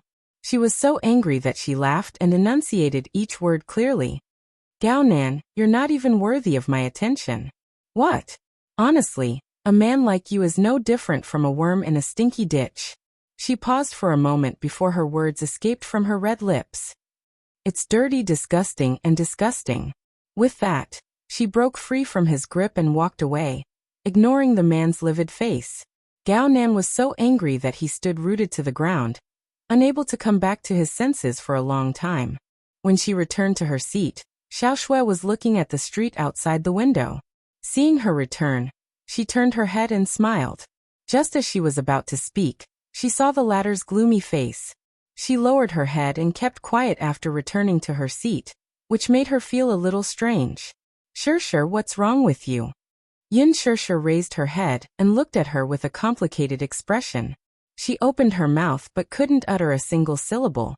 In fact, she really wanted to repeat what the man had just said to her word for word. Chapter 879. Girls who were in the honeymoon phase of their relationship were almost blind and unhesitant about love. She could tell that Xiao Shui cared a lot about Gao Nan. Having been friends with her for so long, her impression of the latter had always been that she was a resolute and decisive woman. She was very picky when it came to men. However, this was understandable. After all, she came from a superior family, and she would not take a fancy to ordinary men. During her few years in college, there were many boys who chased after her, but she said that relationships in college would always end in failure, so she did not want to waste time. As for Gao Nan, she could tell that she had feelings for him. After all, this was the first time she saw the shyness and dependence of a young woman on her face. This was especially true when she was leaning against Gao Nan with adoration in her eyes. She must love Gao Nan a lot, right? Even if she believed her words, how big of a blow would she suffer if she knew Gao Nan's true colors? Moreover, as Gao Nan said, this was their relationship, and she was in no position to interfere, right? Still, she could only sit back and watch her best friend be played by a scumbag. She really could not bear it. Yun Shishir looked like she wanted to say something but stopped herself. Seeing this, Xiao Shui asked, "What's wrong? Why do you look so pale? Are you feeling unwell?" "No." She shook her head. Xiao Shui, who was known for being impatient, became even more anxious. "Did someone bully you then? Tell me, who dares to bully our Shishir?" Yun Shishir looked at her and finally made up her mind. Just as she was about to speak, she saw Gao Nan walking toward their seats. Her words got stuck in her throat. Gao Nan returned to his seat, but there was no change in his expression. He sat down and naturally reached out to hug Xiao Shui's shoulders. The expression on his face was completely different from the frivolous one he had in front of her earlier. "You must have waited for a long time. Why did you take so long to answer a call?" She could not help grumbling. "It was a call from the company. There's something I need to talk to you about," Gao Nan said concisely before he shot Yun Shishir a meaningful look. The latter felt as if he was sitting on pins and needles, and his expression was even more unsightly. After chatting with Gao Nan for a while, Xiao Shui turned to Yun Shishir and asked, "Shishir, you don't look well. What's wrong?" Yun Shishir glanced at Gao Nan and pretended to be calm. "Maybe I've been exposed to the air conditioner for too long. It's a little cold and uncomfortable." "Then why didn't you say so earlier? I feel cold too." With that said, Xiao Shui called the waiter and told him to turn up the temperature of the air conditioner. After that, Xiao Shui eloquently told her the interesting anecdotes in the company. Yun Shishir couldn't help but lose interest after what happened just now. Toward the end, Xiao Shui was about to leave with Gao Nan's arm when Yun Shishir suddenly said, "Xiao Shui, can you send me home? Now I'm afraid I can't get a taxi." As she said this, she planned to have a good chat with Xiao Shui in private. Xiao Shui had always been her best friend, and she didn't want to see her go astray. "I didn't drive today. Why don't I get Gao Nan to drive you?" "That's not very good. Shishir, why are you being so polite with me?" "Then, why don't I get my assistant to pick me up? It just so happens that I've moved to a new place. You can come over to my place," Yun Shishir immediately said. "Shishir, you've moved?" Chapter 880. Yun Shishir suddenly said, "Is it okay if it's just the two of us? I have some private matters to discuss with you." With that, she turned to him. "You won't mind, right?" "How could that be?" Gao Nan smiled, but it was a fake one. He looked deeply at her before lowering his head to kiss her cheek. "Give me a call when you're home." With that he left. Yun Shishir called Mu Shi, who happened to be free, and replied that she would be there in 15 minutes. Now there were only the two of them left. Yun Shishir suddenly asked, "Xiao Shui, how long have you been dating Gao Nan?" "It's been more than half a month," Xiao Shui said. Suddenly, a smile appeared on her face. "Time really flies. I feel like I'm dreaming. Shishir, do you know? When I confessed to him, I didn't expect him to agree to be with me. Still, the truth is that we've been dating for more than half a month. It's unbelievable. Do you like him that much?" "Of course. You know that I'm quite picky when it comes to boyfriends. Gao Nan fulfills all my fantasies of a boyfriend." Xiao Shui talked about how she felt that she had fallen in love with Gao Nan at first sight when she first entered the company, and that she already had feelings for him at first sight. "He's tall, handsome, talented, and capable. I never believed in love at first sight, but it turns out that there's such a thing in this world." Then, Yun Shishir suddenly probed, "Do you know him well?" Xiao Shui was stunned, a look of disappointment appearing on her face. "If I knew him well, I wouldn't be so insecure." Do you know? Gao Nan is so outstanding that many girls in the company like him. He's really annoying. I have to face so many love rivals every day at work. And this is also the reason why I've persisted in the company for so long. She sounded a little desolate. Sometimes I admire his excellence, but most of the time, I wish that he wasn't so outstanding. Do you know? I accidentally saw a message from him last time. A girl actually confessed to him despite knowing that he has a girlfriend. Sure, I'm really uneasy. I'm afraid of losing him. Isn't your relationship quite stable? Yin Sure did not know whether to laugh or cry. You've already planned to meet his parents. Isn't it too soon? That's because I really like him. Xiao Shui felt aggrieved. Sure, I have something to ask you. Do you think that two people who love each other give everything to each other without holding anything back? I mean in that aspect. Xiao Shui, her face blushing. He said that he wants me. Yin Sure was stunned for a moment before quickly understanding the meaning behind her words. Xiao Shui, I remember you said before that you're against premarital sex. When they were in university, Xiao Shui vowed that she would save her virginity for her wedding night. Yes. But Gao Nan said, what era are we in now? We don't value those things as much. Xiao Shui looked distressed. Chapter 881. Muxi arrived soon after. The car drove them back to Xiangti Walk. When Xiao Shui saw the garden bungalow, her face was full of surprise. Wow. It's a garden bungalow. Gosh, there are only 2 garden bungalows in Xiangti Walk. Sure, is this your new home? Yes, it is. She was in disbelief. I heard that this garden bungalow isn't for sale. What? Xiao Shui said, when my brother got married, he took a fancy to this garden bungalow and planned to buy it for his wedding home. It's not expensive, but I heard that this is a project reserved by the real estate company and not for sale to the public. This garden bungalow occupies almost all of the prime real estate in Xiangti Walk. Sure, how much did you buy for this house? About tens of millions? Yin Sure was a little confused. To be honest, this house was given to her by Mu Yaja, and her name was registered on the property deed. The entire Xiangti Walk was under the Mu Group's name, so it was only a matter of time before Mu Yaja gave her this house. My brother offered 100 million yuan, but he didn't get it. Xiao Shui's face was filled with envy and regret. Yin Sure could not help but be a little absent-minded. Thus, she brought her to visit the bungalow. Xiao Shui especially liked the back garden. Girls liked romance, so the back garden was full of Chinese roses. Sure, you still like Chinese roses that much? Yes. That's because my mother loved Chinese roses the most when she was alive, Sure answered. I like roses. If I have such a back garden, I'll definitely plant them all. It'll be beautiful. Xiao Shui twirled in the flowers with a bright smile. Yu returned home after shopping for groceries, and heard the sound of frolicking in the garden. He walked in and saw Yin Sure and Xiao Shui swinging gently on the swing. Mommy. Auntie Xiao Shui. Yu called out obediently. As soon as Xiao Shui saw him, she was immediately struck by his adorable look. She rushed over and pulled him into her arms. Yu, Auntie misses you so much. Do you miss Auntie? I don't want to. I've almost forgotten who you are. Despite her thoughts, Yu still had an innocent smile on her face. Yes. Oh. So cute. My heart is about to melt because of you. Xiao Shui refused to let go of him. I want to have a cute little boy like Yu with Gao Nan in the future. Yin Sure could not help but laugh. Yu slipped out of her arms and smiled elegantly. Auntie, take your time. I'm going to make dinner. Yu can cook? Xiao Shui was dumbfounded. She couldn't believe it. However, when it came to dinner, when she sat in front of the table and looked at the sumptuous dishes on the table, her eyes almost popped out of their sockets.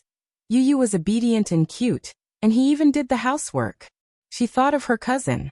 He was the same age as Yu, but he didn't know anything other than eating, drinking, and having fun. There was no comparison. Comparisons were odious. Xiao Shui was envious and jealous. She kept praising Yin Sure for being lucky. Yin Sure was tickled by her envious, jealous, and hateful expression. Don't worry. You can have one in the future. Sure. Why don't you let Yu acknowledge me as his godmother? Xiao Shui bit her handkerchief with tears in her eyes. Chapter 882. She purposely teased him. Yu, why don't you want me to be your aunt? No. Yu smiled obediently. I only have one daddy and one mommy. Xiao Shui was amused by his serious look. All right. I won't tease you anymore. After dinner, Xiao Shui left. Yin Shishir thought of something and gave her manager a call. Qingzhou, are you busy? Yes. His voice sounded muffled as if he had just woken up. Tell me, what's the matter? It's like this. Yin Shishir pondered for a moment. Do you know anything about Qingguang Entertainment? Qingguang Entertainment? The manager was silent for a moment before humming in response. What's wrong with Qingguang Entertainment? Yin Shishir remembered that Xiao Shui had mentioned that Gao Nan's mother was the director of Qingguang Entertainment called Gao Shi something. Gao Sisi. Qingzhou gave a brief introduction. It turned out that Qingguang Entertainment was the second biggest star-making dream factory in China after Huanyu Entertainment. The director of Qingguang Entertainment, Gao Sisi, had an extraordinary background. She held a high position in the entertainment industry and had a wide network. The reason why Gao Sisi's background was extraordinary was because Gao Sisi's father was a powerful figure. The Gao family was unlike the Song family. The Song family was a century-old scholarly family, and Old Master Song was one of the founding fathers of the country. Gao Sisi's father, on the other hand, was a big shot in the Gao family. It was said that he was an important figure on par with Old Master Song, and was one of the 8 founding generals of the country. Therefore, Gao Sisi was a typical second-generation heir. Gao Nan's father, Li Muzhang, was a live-in son-in-law. The reason why he had the status he had today was mainly because of the Gao family's power. Therefore, he was very afraid of Gao Sisi, and even his son, Gao Nan, took the latter's surname. This was because he had no status in the Gao family. Everything he had now was nothing without the Gao family. Gao Sisi doted on her son very much, which resulted in the latter's willful character. Gao Nan was a well-known playboy in the industry. He had slept with almost all the female artists under Qingguang Entertainment. Qingzhou replied, Gao Nan has a bad reputation in the circle. Those female stars in Qingguang Entertainment were all chosen by him. Gao Sisi dotes on this son of his, and indulges him almost without limit.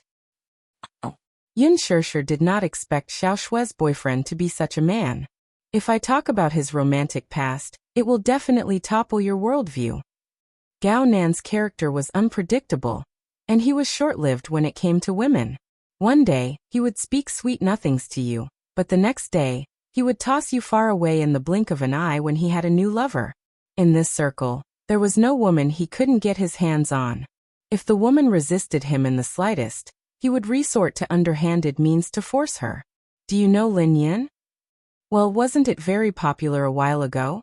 She was kept by Gao Nan for a year, and he promised her that he would use all his resources to support her. Therefore, all the A-list female stars under Qingguang Entertainment are related to Gao Nan in some way.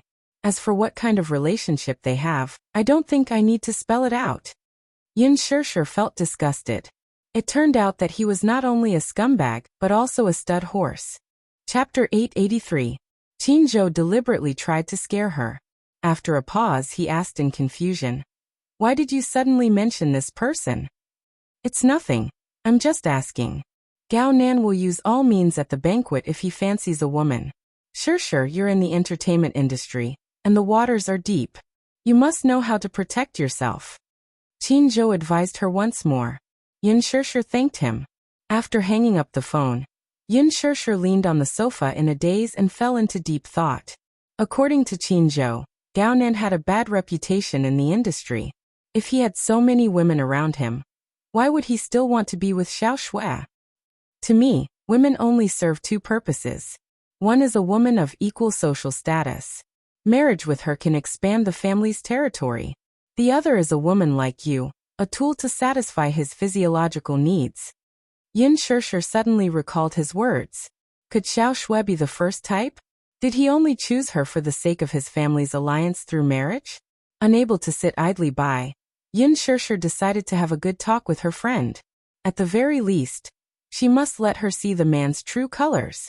Yin Shishir initially did not want to attend the class reunion the next day. After all, the class reunion was meaningless to her. So what if the class monitor wanted to go abroad? If he wanted to have a successful class reunion before he went abroad, was she obligated to fulfill his wish? She recalled the rumors and slanders that slandered her in college, as well as her classmates' indifference and suspicion toward her.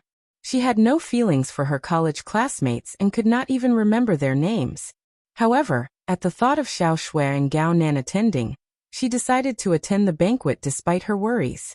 The time was set at 7 p.m. dinner time. While Yin Shishir was choosing a dress in the wardrobe, Mu Yaja suddenly arrived. When she opened the door and saw Mu Yaja leaning lazily against the door frame, she was slightly surprised and puzzled. Why are you here? Can't I come? Mu Yaja strode in with his long legs. Seeing that she had put on makeup for the first time, he was extremely sensitive and sized her up. Are you going out? Yes. Where to? Date. Yin Shishir said subconsciously. Mu Yaja's expression immediately changed. Yin Shishir immediately corrected herself. It's a class reunion. Class reunion? Mu Yaja was obviously suspicious. According to your character, you wouldn't attend such a boring gathering. Yin Shishir was embarrassed. Did this man know her personality so well? Because, I'll go with you, Mu Yaja said, not allowing her to refuse. Yin Shishir's lips twitched. Where are you going? To accompany you. Mu Yaja's words were concise and comprehensive. In fact, he didn't want anything to take up her time. It was rare for him to be free, but in the end, she wanted to go to some so-called class reunion. If he had to go, then he would go. But such an occasion will be very boring. Aren't you afraid of being bored? Mu Yaja curled his lips and reached out to lift a strand of hair that had fallen over her shoulder, sniffing it. With you around, I won't feel bored anywhere. Oh. It didn't matter if he went. Since Gao Nan was going with Xiao Shui, it didn't matter if she followed. But if you go, there's only one condition. What condition? Keep a low profile. Oh. Mu Yaja raised his handsome brows. How so? Yin Shishir fell silent. Chapter 884. She was only going because of Xiao Shui and did not want to pay attention to other unimportant people. Okay, I'll listen to you, Mu Yaja said. Yin Shishir was satisfied. She was actually quite perturbed. After all, she did not have a good impression of those classmates. She only hoped that she could pretend to be invisible when she went there. It would be best if she was ignored and left after having a meal. Her main purpose was to keep an eye on Gao Nan. It would be best if she could find an opportunity to let Xiao Shui see the man's true colors. Yin Shishir returned to her room to choose a dress. However, the clothes in her wardrobe were all selected by Qin Zhou, which were too eye-catching. In order to keep a low profile, she specially chose a snow-white dress and a denim vest. After changing, she walked out of the bedroom and walked up to Mu Yaja. She tugged at the hem of her dress unnaturally. Look, is this dress okay? It's so plain? Mu Yaja frowned, obviously dissatisfied. It's too plain. It doesn't look good. It's not a fashion banquet. It's just an ordinary class reunion. There's no need to be so picky about what to wear. Simple is fine. Yin Shishir thought so. Mu Yaja disagreed. That's true, but the clothes look good, generous, and decent. Yours is too tender. At first glance, she looked like a young high school student, which did not suit her temperament at all. But the clothes in my wardrobe are too revealing. Qin Zhou picked them for me to wear to the banquet. It's not good to wear them at a class reunion. Mu Yaja did not believe her and personally picked one for her. However, just like what Yin Shishir had said, the clothes in the wardrobe were all either backless or cleavage. They were all fashionable gowns for dinner parties, so they were indeed not suitable for her. Therefore, he personally took her to the shopping mall and went to the counter to pick out a socialite strapless organza dress for her. The dress was very slim-fitting and showed off her figure. The burgundy color of the dress made her snow-white skin look even more beautiful. She had a slim figure and was low-key, but it didn't lose its luxuriousness. She looked very decent. She wouldn't stand out too much at a class reunion, but she wouldn't lose her luster when standing among a group of well-dressed women. Yin Shishir also felt that this dress was suitable. It was almost 6 o'clock. There was a traffic jam on the road at this time. It was time to set off. Thus she suggested, "Shall we take a taxi?" "Why did you take a taxi?" Muyaja was puzzled. He drove today, so why did he take a taxi? But, you drive a sports car. Wouldn't that be too high profile? The man could not help but laugh. Why are you being so careful? Because, Yin Shirshir lowered her eyes and a complicated look flashed across her eyes. However, she didn't intend to hide it and only said, when I was in university, someone slandered me and said that I was a canary kept by a rich man. So, I want to keep a low profile and avoid those gossips. I don't want to be misunderstood. Even if she said that she didn't care about what others thought, did she really not care? When she thought of the belittling and slandering she suffered in university, she still felt a lingering fear. Those rumors and slanders really bothered her and hurt her. When Muyaja heard that, he was stunned but reached out and stroked her hair to comfort her. It's different now. Chapter 885. I'm here. Muyaja's simple words gave her a great sense of relief. Before they left, Jiangli called. Shirshir, are you coming today? Yin Shirshir smiled. Yeah, I'm about to leave. Wow. That's great. Shirshir, the whole class will go crazy if you come. Then she suddenly felt a little embarrassed. When are you leaving? Right away. Is it convenient for you to pick me up? Yin Shirshir said a little embarrassedly. There are only 2 seats in the car. I can't fit all of you. Muyaja's car was a convertible sports car with only 2 seats. It's okay, I'll take a taxi, Jiangli said. Oh, is your husband sending you there on a bike? Husband on a bike? Yin Shirshir was embarrassed. When she heard that the car only had 2 seats, Jiangli thought that her car was an electric scooter. See you later, Shirshir. Then Jiangli hung up the phone. Muyaja drove to Yongya private clubhouse and threw the keys to the security guard at the entrance. He asked him to park the car and gave him a tip along the way. Yongya private clubhouse was said to be a place for the rich to pass time.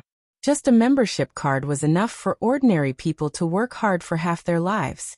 When she walked into the private clubhouse, she saw the stylish decor and elegant lighting.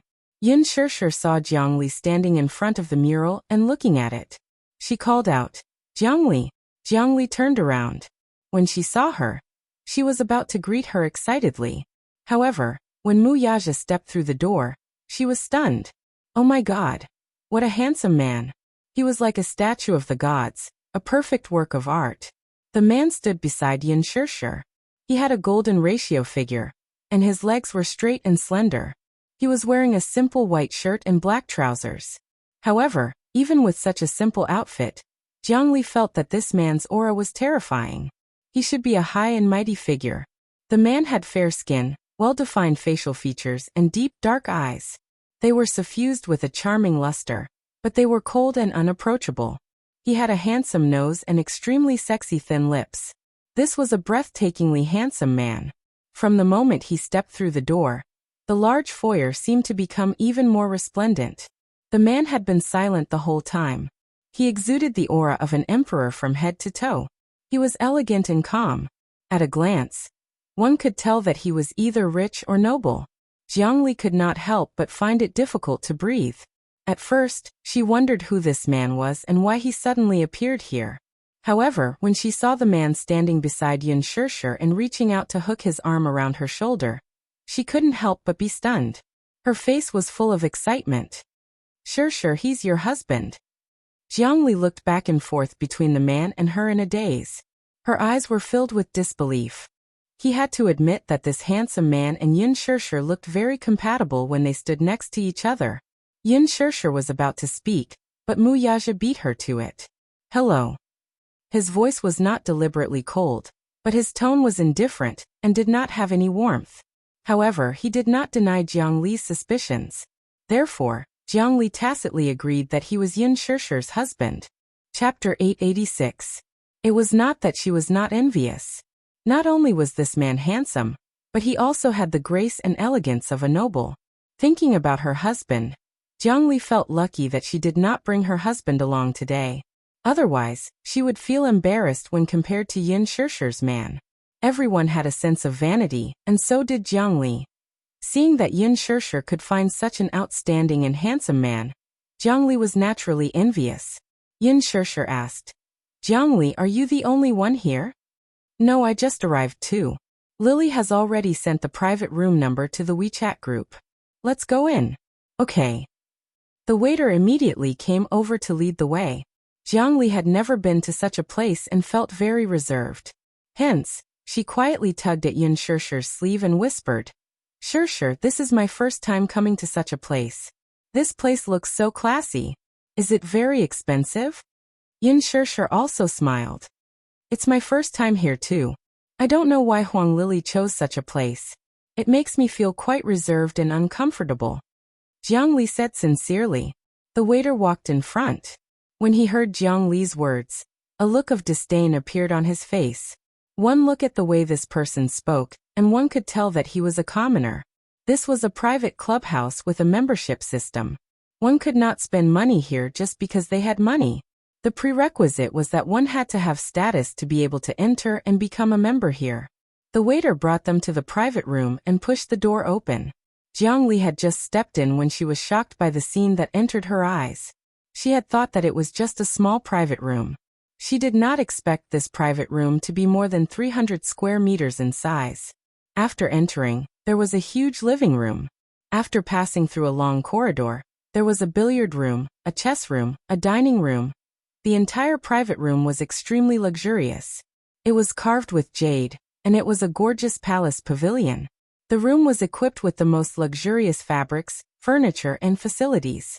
With the rich and lively colors, the unrestrained and grand layout, and the beautiful lines that were close to nature, it appeared luxurious, comfortable, and noble.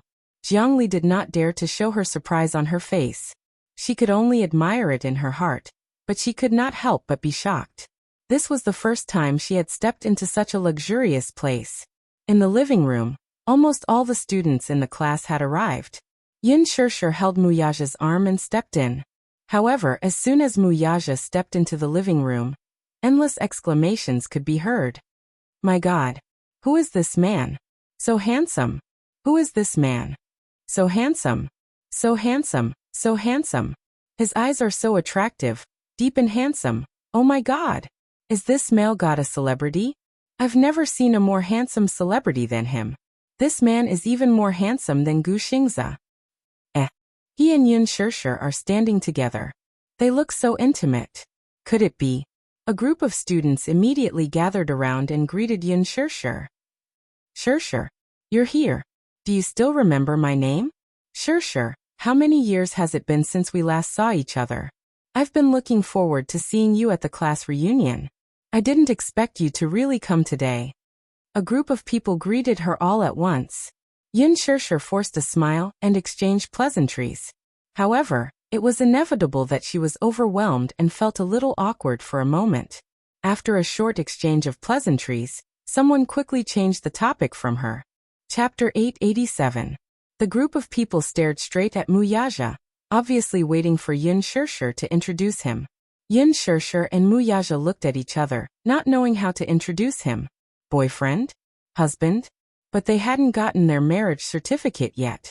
Muyaja was also waiting for her, wanting to see how she would introduce him. Just as Yun Shishir was feeling troubled, Huang Lili walked over, swaying her body.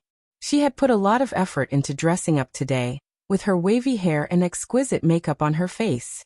When she was in school, Huang Lili was known far and wide as the campus belle. The reason why she was known far and wide was because there were many university branches in that area, and several schools were close to each other. Therefore, Huang Lili's reputation was well known even in other universities. Her facial features were gorgeous to begin with. Now that she had exquisite makeup on her face, purple eyeshadow, red and tender lips, and was wearing a long bohemian dress, she looked noble and outstanding. She walked slowly in front of Yun Shishir. When the two campus belles stood face to face, the whole room fell silent. It had been 2 to 3 years since they graduated, but Huang Lili had changed a lot. She had become more sexy, more noble, and more wild. However, Yun Shishir stood in front of her, still looking elegant and refined, as if time couldn't be seen on her at all. Time was peaceful. In the past, Yun Shishir was the campus belle of the university. Therefore, many people, including Huang Lili, liked to compare them with Yun Shishir. On the school forum, there were often nosy students who compared the campus belle. Usually, Yin Shishir had the most fans. Huang Lili couldn't help but bear a grudge. The reason Yin Shishir didn't want to attend the class reunion was because of Huang Lili. Huang Lili had a deep grudge against her. There was no other reason. When they were in school, Huang Lili had a crazy crush on a boy. This boy was handsome and was a famous campus hunk in the university. As for his name, Yin Shishir naturally forgot about it. She only knew that, just like the melodramatic plot arrangement, this boy had once pursued her crazily. Therefore, Huang Lili was jealous of Yin Shishir and had several conflicts with her. During her 4 years in university, Huang Lili had always been suppressed by Yin Shishir. In terms of grades, she couldn't compare to Yin Shishir. In terms of beauty, she was often compared to Yin Shishir. Huang Lili had never forgotten the humiliation and bitterness she had suffered. However, things were different now. She, Huang Lili, was no longer the Huang Lili of the past. After graduation, Huang Lili got rid of her boyfriend in school and hooked up with a rich and powerful man. Now, with the help of her boyfriend's power, her career was going smoothly, and she was only one step away from a wealthy family. Huang Lili stood in front of Yin Shishir and looked at her. Although she had a smile on her face, she was cursing in her heart. Shishir, long time no see. Huang Lili smiled and stretched out her slender hand. Yin Shishir smiled and shook her hand, but suddenly felt a sharp pain in her hand, and the smile on her face froze. Huang Lili had a polite smile on her face, but the strength she used to hold her hand was not small. It was indeed a trap. Chapter 888. Who is this? She pursed her red lips and spoke elegantly, waiting for Yin Shishir to introduce him. This is my boyfriend. Yin Shishir introduced him with a smile. Mu Yaja's expression darkened. I thought he was Shishir's husband. He's so handsome. Yeah, Shishir and her boyfriend are a good match. Yin Shishir glanced at Mu Yaja and said, but he's about to be promoted. Promoted? Promoted to husband. Shishir, when do you plan to register your marriage? Yin Shishir replied, it's not decided yet. When the banquet is held, you must send me an invitation. I'll give you a big red packet. Shishir, how did you meet your husband? Shishir, what does your husband do for a living? Yin Shishir pursed her lips and answered, he's a company employee. Employee? Suddenly someone laughed. Then, the crowd fell silent for a moment. At first, many people thought that Mu Yaja was a rich young master when they saw his noble aura. They didn't expect him to be an ordinary employee. The atmosphere became awkward. Jiang Li frowned. There were so many people surrounding her just now, talking about Shishir and Shishir. Why did the crowd fall silent when Shishir said that her husband was a company employee? That was too snobbish. So what if he was a company employee? Huang Lili seemed to want to smooth things over. However, the moment she opened her mouth, the atmosphere became even more awkward. My boyfriend started as a company employee. He's a manager now. As soon as she finished speaking, someone laughed and said, Lily, how can you compare? Your boyfriend is a rich second-generation heir. That company is your boyfriend's family business. It's different. Yeah. Lily, I'm so envious of you. If you get married to your boyfriend, then you'll be a phoenix and a young mistress of a wealthy family. Huang Lili pursed her lips into a smile and pretended to be shy. Don't make fun of me. Our Lily is going to be the young mistress of a wealthy family in the future. I really envy Lily. Unfortunately, I don't have such good fortune. For a moment, everyone gathered around Huang Lili, trying their best to flatter her. On the surface, Huang Lili looked decent and generous, but inside, she was already bursting with joy. For a moment, the limelight actually overshadowed Yin Shishir. This was the first time. There was no need to mention how pleased he was. Lily, where's your boyfriend? He's still in the company. He'll probably arrive a little later. Huang Lili smiled apologetically. Everyone go ahead and play. There's no need to wait for him. How can that be? It's all right. Let's wait a little longer. Not long after, Xiao Shui and Gao Nen arrived along with their class monitor Meng Qinghe. Meng Qinghe had just entered the private room. And the moment he saw Yin Shishir, the excitement on his face was beyond words. As soon as Gao Nen entered the room, he saw Yin Shishir sitting with an unfamiliar but handsome man. Naturally, He had never seen Muyaja before, so he was full of doubts. Who is this man? He seems to be very intimate with Yin Shirshir. Gao Nan's gaze never left Yin Shirshir. Yin Shirshir did not pay much attention to him. However, Muyaja noticed this man. When he saw the man's gaze on Yin Shirshir's body, a dangerous glint flashed in his eyes. Since they were both men, Muyaja naturally noticed the lust in Gao Nan's eyes. Chapter 889. In response to Muyaja's move, which was tantamount to a declaration of sovereignty, Gao Nan merely sneered. The two men, one standing and one standing, stared at each other with tit for tat.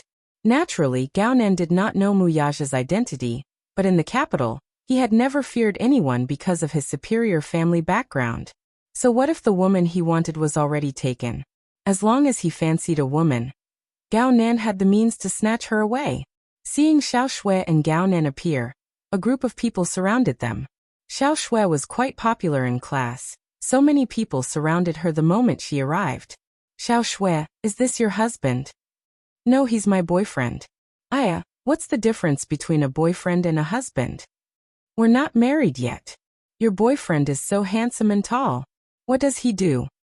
I heard that Gao Nan's mother is a senior executive in Qingguang Entertainment. Gosh.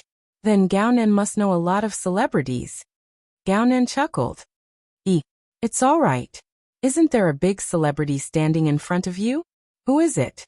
Everyone exchanged glances. Xiao Shui said smugly, Sure. Don't you guys usually go on Weibo? Everyone immediately cried out. We're usually so busy with work. How can we have time to check Weibo? I remember now. Isn't there a movie that's being filmed recently? It's called The Green Apple. Someone slapped her forehead, and then her shocked gaze fell on Yin Shirshir. Gosh, I remember now.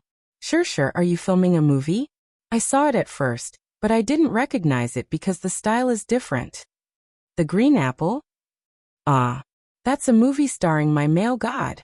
Shirshir, are you really the female lead in it? For a moment, everyone surrounded Yin Shirshir, and their eyes were filled with amazement, envy and jealousy. Yin Shirshir majored in media, and very few people could achieve a meteoric rise. After all, the entertainment industry was full of talents, and not everyone had the chance to make a name for themselves. Yin Shirshir was the first. Huang Lili was a little unhappy when she saw a group of people around Yin Shirshir. She said sourly, Shirshir, I'm really happy that you can realize your dream. Sigh, acting has always been my dream, but my Jiayan doesn't allow me to enter the entertainment industry. Why? Someone immediately asked. Lily, you've always said that you must become an outstanding actress. That's because Jiayan said that the entertainment industry is a foul place. Most of the female celebrities who come from the entertainment industry aren't clean. Jiayan was worried that I would be bullied. Jiayan's mother said that the women in the entertainment industry are all actors and are very dirty. As soon as she said this, Xiao Shui's expression changed. Wasn't Huang Lili implying that Yin Shirshir was an actress? Even though she said that the entertainment industry was dirty on the surface, she was actually insinuating that Yin Shirshir was a dirty actress. Everyone understood the meaning behind Huang Lili's words, and the atmosphere inevitably became a little awkward. Only Yin Shirshir sat in her seat without a trace of anger on her face. She was calm and composed. Chapter 890. Her words made it seem like she was trying to cover it up. Xiao Shui thought to herself, this Huang Lili is too much. She's obviously targeting me. She looked at Yin Shirshir, only to see her pursed lips smiling. You're telling the truth. Yin Shirshir blinked her bright eyes and smiled. The entertainment industry isn't as clean as everyone thinks. Your boyfriend is worried that you'll be bullied because he loves you. Hearing this, Huang Lili's ears felt very comfortable, and she felt a burst of comfort in her heart. Yin Shirshir continued, however, only those who aren't capable rely on unspoken rules to get to where they are. Huang Lili's face froze. Xiao Shui couldn't help but laugh. Even Muyaja couldn't help but smile. This little woman is so sharp-tongued. How could she be so easily bullied? Everyone's faces were full of emotions and their expressions were subtle. Yin Shirshir immediately added, Oh Lily, I'm sorry. I didn't mean to target you. Please don't take it to heart. Huang Lili gritted her teeth and pretended to be magnanimous. It's okay. It was an unintentional mistake. However, she would remember this grudge. Anyway, she had plenty of time to deal with this B*TCH. With that thought, Huang Lili suddenly chuckled. Sigh, as a woman, I don't have to work too hard. I'll be successful if I marry a good man. At least, I won't have to worry for the rest of my life. As she spoke, she reached out her hand and fiddled with the diamond ring on her finger. A 3-carat diamond ring was exposed in front of everyone's eyes. Everyone was shocked and envious. Oh my God! What a big diamond! Lily, how big is your diamond? 31 carats. Huang Lili pretended to be indifferent. However, she couldn't wait to report the decimal point accurately. It's so big. It must be very expensive. It's only a few $100,000. Huang Lili's casual tone was a stark contrast to everyone's stunned eyes. A few $100,000. Oh my God, it's so expensive. I'll be satisfied if I have a 1-carat ring. That's why marrying a good man is a woman's biggest career. As Huang Lili spoke, she cast a contemptuous look at Yin Shirshir. She did not know if she did it on purpose, but her tone was full of disdain. After all, diamonds and wedding gowns are a woman's ultimate dream. Everything else is insignificant. I'm lucky, unlike some people who spend their whole lives and still can't afford it. As soon as she said that, everyone felt awkward. She was obviously targeting Yin Shirshir. Everyone looked at Yin Shirshir, only to see her whispering to Muyaja. She completely ignored Huang Lili. Xiao Shui said, when our Shirshir gets married, she'll have to wear a pigeon egg. Diamond? Huang, she's a diamond. To wear a diamond is to a few $100 million a diamond ring. That's right. Why not? Her boyfriend is just a company employee. I don't even know if his annual salary is more than $100,000. She must be dreaming. A girl who had always been at odds with Yin Shirshir finally seized the opportunity to say something. Yin Shirshir was even more amused. She glanced at Muyaja. Muyaja raised his eyebrows. Chapter 891. Alright. It's a class reunion. Everyone should be fine. Someone came out to smooth things over. Only then did the commotion pass. More or less everyone was present. It was just that Huang Lili's boyfriend did not show up for a long time. Needless to say, this was intentional. Someone with some weight naturally had to make an appearance at the end, right? Hence, just as the banquet was about to start, Huang Lili's boyfriend finally arrived. The moment he entered, Huang Lili immediately went up to him, hooked her arm around his, and introduced him to everyone. Let me introduce you all. This is my boyfriend, Du Jiayan. We're about to register our marriage, so I'll invite everyone to my wedding banquet. She was deliberately showing off. Those who wanted to flatter her naturally went along with it. Everyone immediately hooted and flattered her, each one louder than the last. Only Meng Qinghe's expression was ugly. Yin Shirshir sized him up. His looks were passable, but his height was only half a head taller than Huang Lili, which was considered a shortcoming. Huang Lili was 1.6 meters tall. Du Jiayan should only be 1.7 meters tall. So short. Xiao Shui whispered into Yin Shirshir's ear. Yin Shirshir patted her hand. Stop fooling around. Isn't it? Shirshir, look at Huang Lili. She's clearly using this class reunion to show off how rich her boyfriend is, and how much he dotes on her. How boring. Under everyone's flattery, Du Jiayan arrogantly entered the banquet hall. The moment he sat down, he opened a brand new pack of cigarettes and handed them out one by one. A classmate received it and was shocked. Red River. These are good cigarettes. You can't buy them even if you have the money, he said. These are Red River cigarettes. They're rarely seen in the market. When it was handed to Muyaja, he did not take it. Unlike those bowing boys earlier, he did not take it with a cold face. He did not even look at it. He was stunned. What's wrong? You're not used to smoking good cigarettes? When he opened his mouth, his teasing tone was filled with thorns. Muyaja raised his eyes and looked at him. His expression was indifferent and his eyes were as cold as ice. No. How can a man not smoke? It's fine. Shirshir doesn't like me smoking, so I don't smoke. Muyaja's expression was still cold. Huang Lili laughed and said, He's afraid of his wife. Du Jiayan was especially disdainful as he frowned and said disapprovingly, "Men should at least be more strong-willed. What's the point of looking at a woman's face? What? Are you really afraid of your wife?" Mu Yaja looked at Yin Shishir and smiled gently. "I'm afraid of losing her. I'm afraid of losing her." Yin Shishir blushed at his words. She pursed her lips and snickered. Everyone was caught off guard. They were all dumbfounded after being stuffed with dog food. Xiao Shui praised. "Aya, what a good man. That's right, the wife comes first." Tiske, what good man? Is a good man like this? Du Jiayan did not think much of it and laughed contemptuously. A good man must first have the ability to support his family. Only a good man can let his wife eat and wear well, and not let her be bullied. Huang Lili rebuked. "Jiayan, that's enough. Leave him some face. I haven't introduced him to you yet, right? This is Shishir's boyfriend, a company employee." Chapter 892. Xiao Shui tugged at the corner of Yin Shishir's shirt. "Is your boyfriend really a company employee?" She did not believe it. Mu Yaja looked noble and elegant. She would believe it if he were a rich young master. An ordinary employee? How could an ordinary employee have such an aura? Yes. Yin Shishir said matter-of-factly. The so-called employees were the management personnel of a company. Shishir was not wrong. The CEO was also a company employee. Huang Lili and Du Jiayan exchanged glances. Du Jiayan understood the meaning behind her gaze, so he stared at Mu Yaja and asked, "Friend, which company are you working for?" "Dishing Financial Group."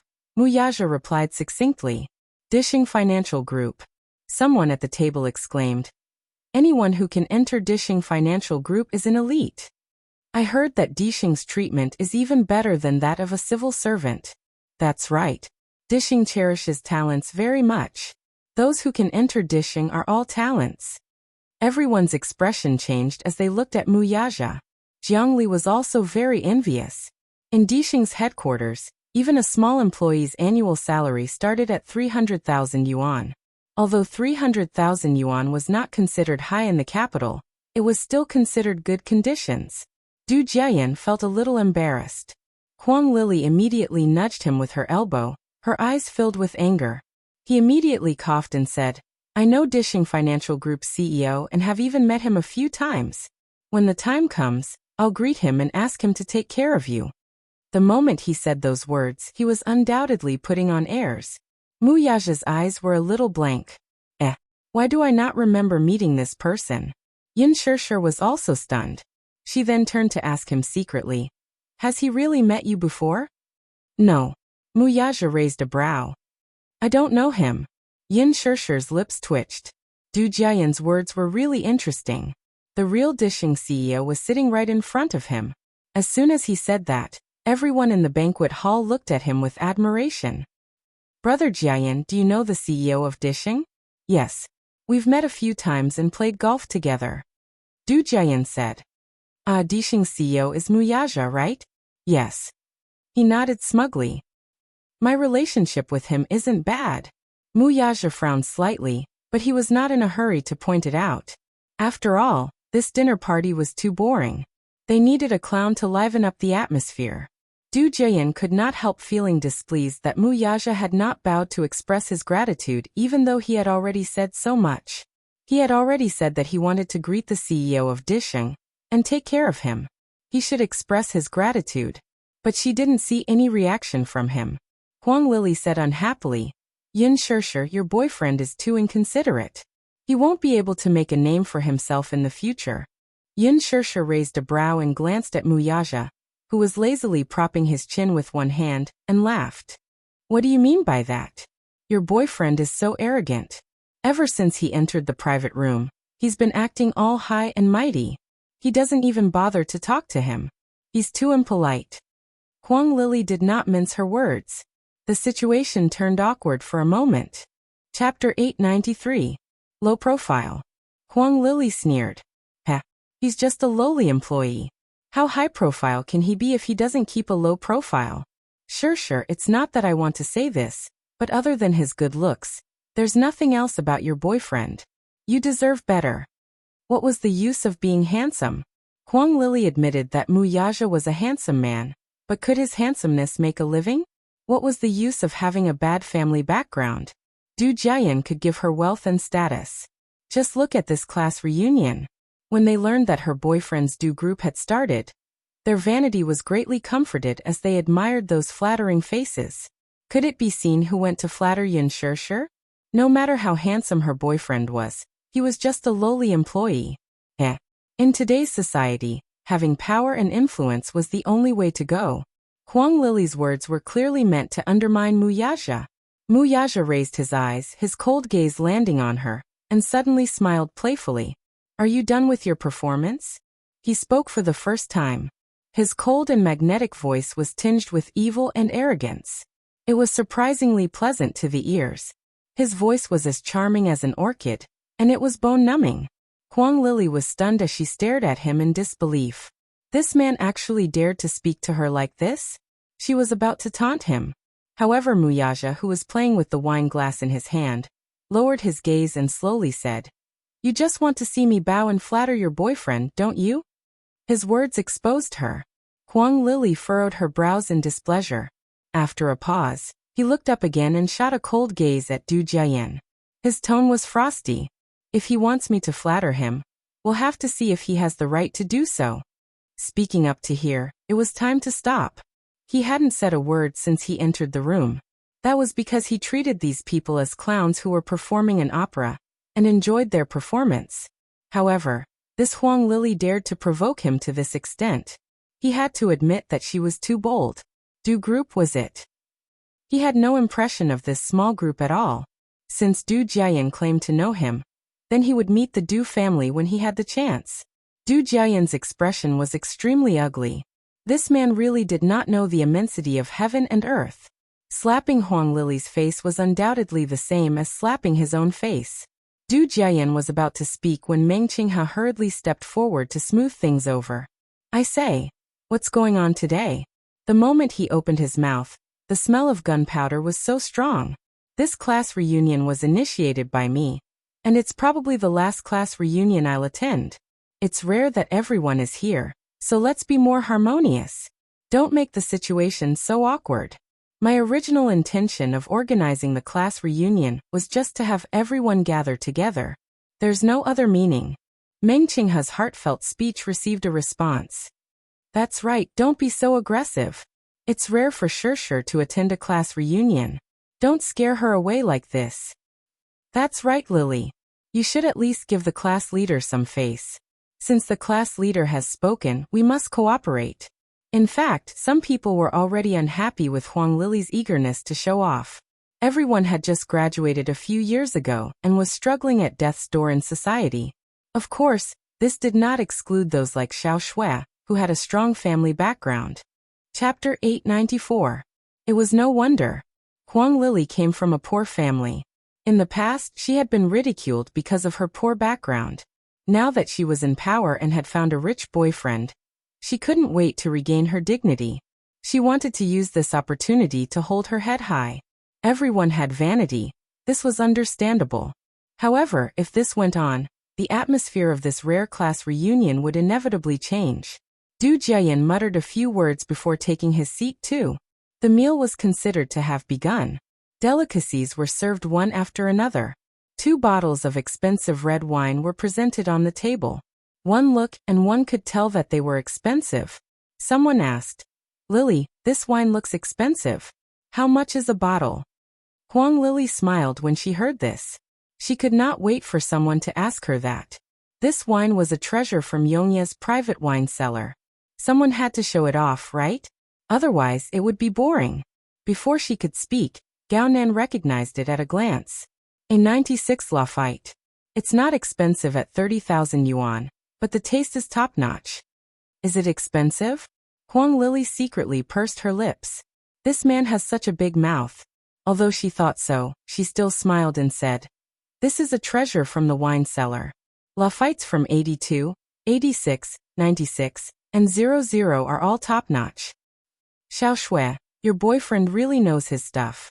Gao Nan smiled and modestly exchanged a few words. He had tasted Lafite many times and could taste its vintage with just a sip. He continued. Top-notch red wine must be aged in oak barrels and meticulously brewed by winemakers. There are requirements for the age of the grapes. Some wineries even select the grapes one by one. Wow. You know so much, someone exclaimed. It seems that Sister Lily has put in a lot of effort to entertain us. It's rare for everyone to get together, so of course, I have to put in more effort to entertain you. Du Jiayin generously greeted them. Everyone, don't be reserved. Order whatever you want. I'll be the host tonight. Order whatever I want. Muyaja casually took the menu and flipped through a few pages. Seeing him flip through the menu, Du Jiayin snorted and said, Order whatever you want. I'll be the host tonight. Everyone, have fun and drink until you're drunk. Good. Everyone cheered excitedly. Muyaja's eyes flashed with a deep smile. Since Du Jiayin said that he could do as he pleased, how could he not give him face? Muyaja immediately called the waiter over and asked, What kind of foreign wine do you have? Ha ha ha. Du Jiayin suddenly burst into tears from laughing. This was the first time he had seen someone ask such a question in a private club. Only a country bumpkin would ask such a question. Everyone looked at each other awkwardly, not understanding what he was laughing at. The waiter immediately said politely, Hello, we have tequila, brandy, vodka. I remember that there is a winery in the Eternal Night Private Club. Yes, sir. The waiter nodded with a smile. The winery has a bottle of Demo 62, Muyaja said calmly. The moment he said that, Du Jiayin could no longer smile.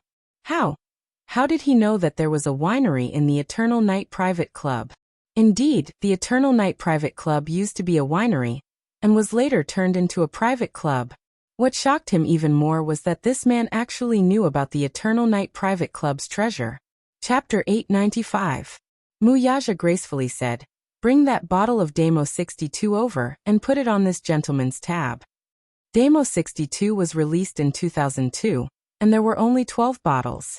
One of them was in the private collection of Damo's founder, Richard Patterson. Demo 62 contained 4 types of super-aged whiskeys, the oldest of which dated back to 1868. Thus, it went without saying how expensive this wine was. Du Jiayin's legs went weak when he heard this, and his face turned pale from fright. Demo 62. A bottle of Demo 62 cost 3 million yuan. What kind of joke was this? While he was feeling weak, Huang Lily, who was at the side, did not know how expensive this wine was. She deliberately wanted to show off in front of everyone, so she casually said, Give me a bottle. Du Jiayin stared at her in disbelief. His expression was frighteningly ugly. Huang Lily, who was still oblivious, inadvertently glanced at his pale face and was momentarily stunned. What's wrong? She asked with her lips. Du Jiayin was already drenched in cold sweat. Muyaja clasped his hands and gently propped up his chin as he sized up the man's face, which was drenched in cold sweat, with interest. A devilish smile appeared on his handsome face as he nonchalantly said, Since you said anything, then I'll do as I please. Du Jiayin was caught between a rock and a hard place.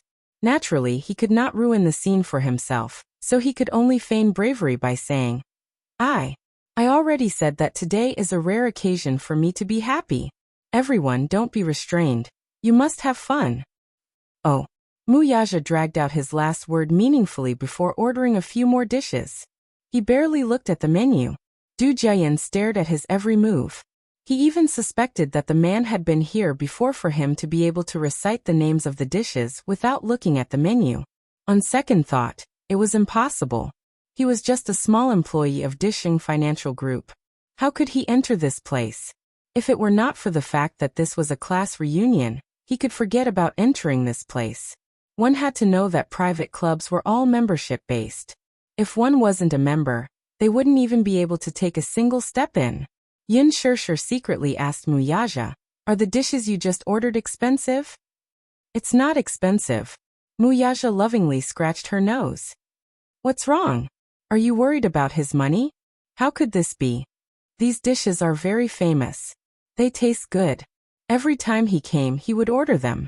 When the delicacies were served, Muyaja put some in her bowl. Yin Shirshir tasted it, and her eyes widened in amazement. It does taste good. Xiao Shuo followed suit and took a bite. She immediately praised. Aya, sure, your boyfriend has good taste. The taste of these dishes is superb. When Huang Lili heard Xiao Shue's words, she was so angry that her nose was almost crooked. She was the one who paid for everything Muyaja ordered. Why did he get to enjoy the limelight in the end? Du Jiayan, too, remained silent at the side. His heart ached at the thought of the string of numbers on the bill after today's meal.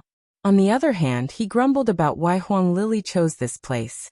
She was a little dazed when she saw his ugly expression. He lowered his voice and whispered in her ear. Do you know how much that bottle of Damo 62 costs? How much? She felt uneasy. Tens of thousands? Hundreds of thousands. He gritted his teeth. 3 million. Chapter 896. Du Jiayan could not help but glare at her angrily for making a fuss over nothing. Seeing her shocked expression, everyone could not help but ask with concern. Lily, what's wrong? And nothing, she whispered into his ear. Jiayan, are you teasing me? Who's teasing you? It's true. That bottle of Damo 62 was in the market a year ago. This man actually knows that Yongya has a precious bottle of Damo 62. It's not as simple as what your classmate said. How can an ordinary employee know about this? Huang Lili was so shocked that she was speechless. Soon, the waiter served the bottle of Damo 62. Muyaja was about to order someone to open the bottle, when Du Jiayan suddenly stopped him. Wait. What's wrong? Muyaja glanced at him coldly. Don't tell me that Master Du's heart is aching. His bluntness made Du Jiayan even more embarrassed. He laughed dryly, his face stiff. How could it be? He wanted to say something more and stop the bottle from being opened, but Muyaja did not give him the chance to do so. He directly ordered the waiter to open the bottle. Open it. The waiter opened the bottle without another word. At that moment, Du Jiayan's heart was about to shatter. 3 million yuan. He did not even know if he could afford this bottle of wine with all his assets today. Everyone looked at each other in dismay. They didn't know what was going on. They only felt that Du Jiayan's expression was a little strange. Huang Lili was so angry that she could not maintain the appropriate smile on her face. She was going crazy inside. This man clearly did it on purpose. Du Jiayan felt aggrieved, but the bottle had already been opened. What else could he say? She glanced at him and saw that the latter's face was ashen and purple. Muyaja pushed the bottle of wine in front of Yun Shishir and said softly, "Try it. This wine should be very strong, right?" Yun Shishir still had some lingering fear, afraid that she would get drunk with just a sip. Muyaja laughed. "What's there to be afraid of? With me around, it doesn't matter if you get drunk." Yun Shishir licked her lips and thought, "Anyway, if I get drunk, Muyaja will be responsible for carrying me home. Moreover, it was a bottle of wine worth 3 million. It would be a waste not to drink it." Thus she took a bite. He even smacked his lips in a serious manner. There was nothing special about it. He could taste the taste of RMB. Muyaja asked, "How's the wine?" "It's no different from ordinary wine," Yun Shishir said bluntly. Xiao Shui, on the other hand, laughed out loud. Sure, you don't know how to drink. Everything tastes the same." Huang Lili was so angry that she was trembling. She couldn't control her emotions and said, "This bottle of wine is worth 3 million. Why is it no different from other wines?" 3 million. Everyone was stunned. A bottle of wine costs 3 million. Huang Lili snorted coldly, "Yeah. Yun Shishir, your man is really rude. He's still inexperienced." Du Jiayan said casually, "But he ordered a bottle of wine worth 3 million. He's really a commoner." Her words were a little too much. Xiao Shui frowned and was about to speak. Muyaja slowly said, "Is 3 million very expensive?" You're quite arrogant, aren't you? Don't tell me you can afford 3 million? Huang Lili sneered mercilessly. Muyaja casually said, "I didn't know that the wine here is so expensive. Or is young Master Du unable to afford it?"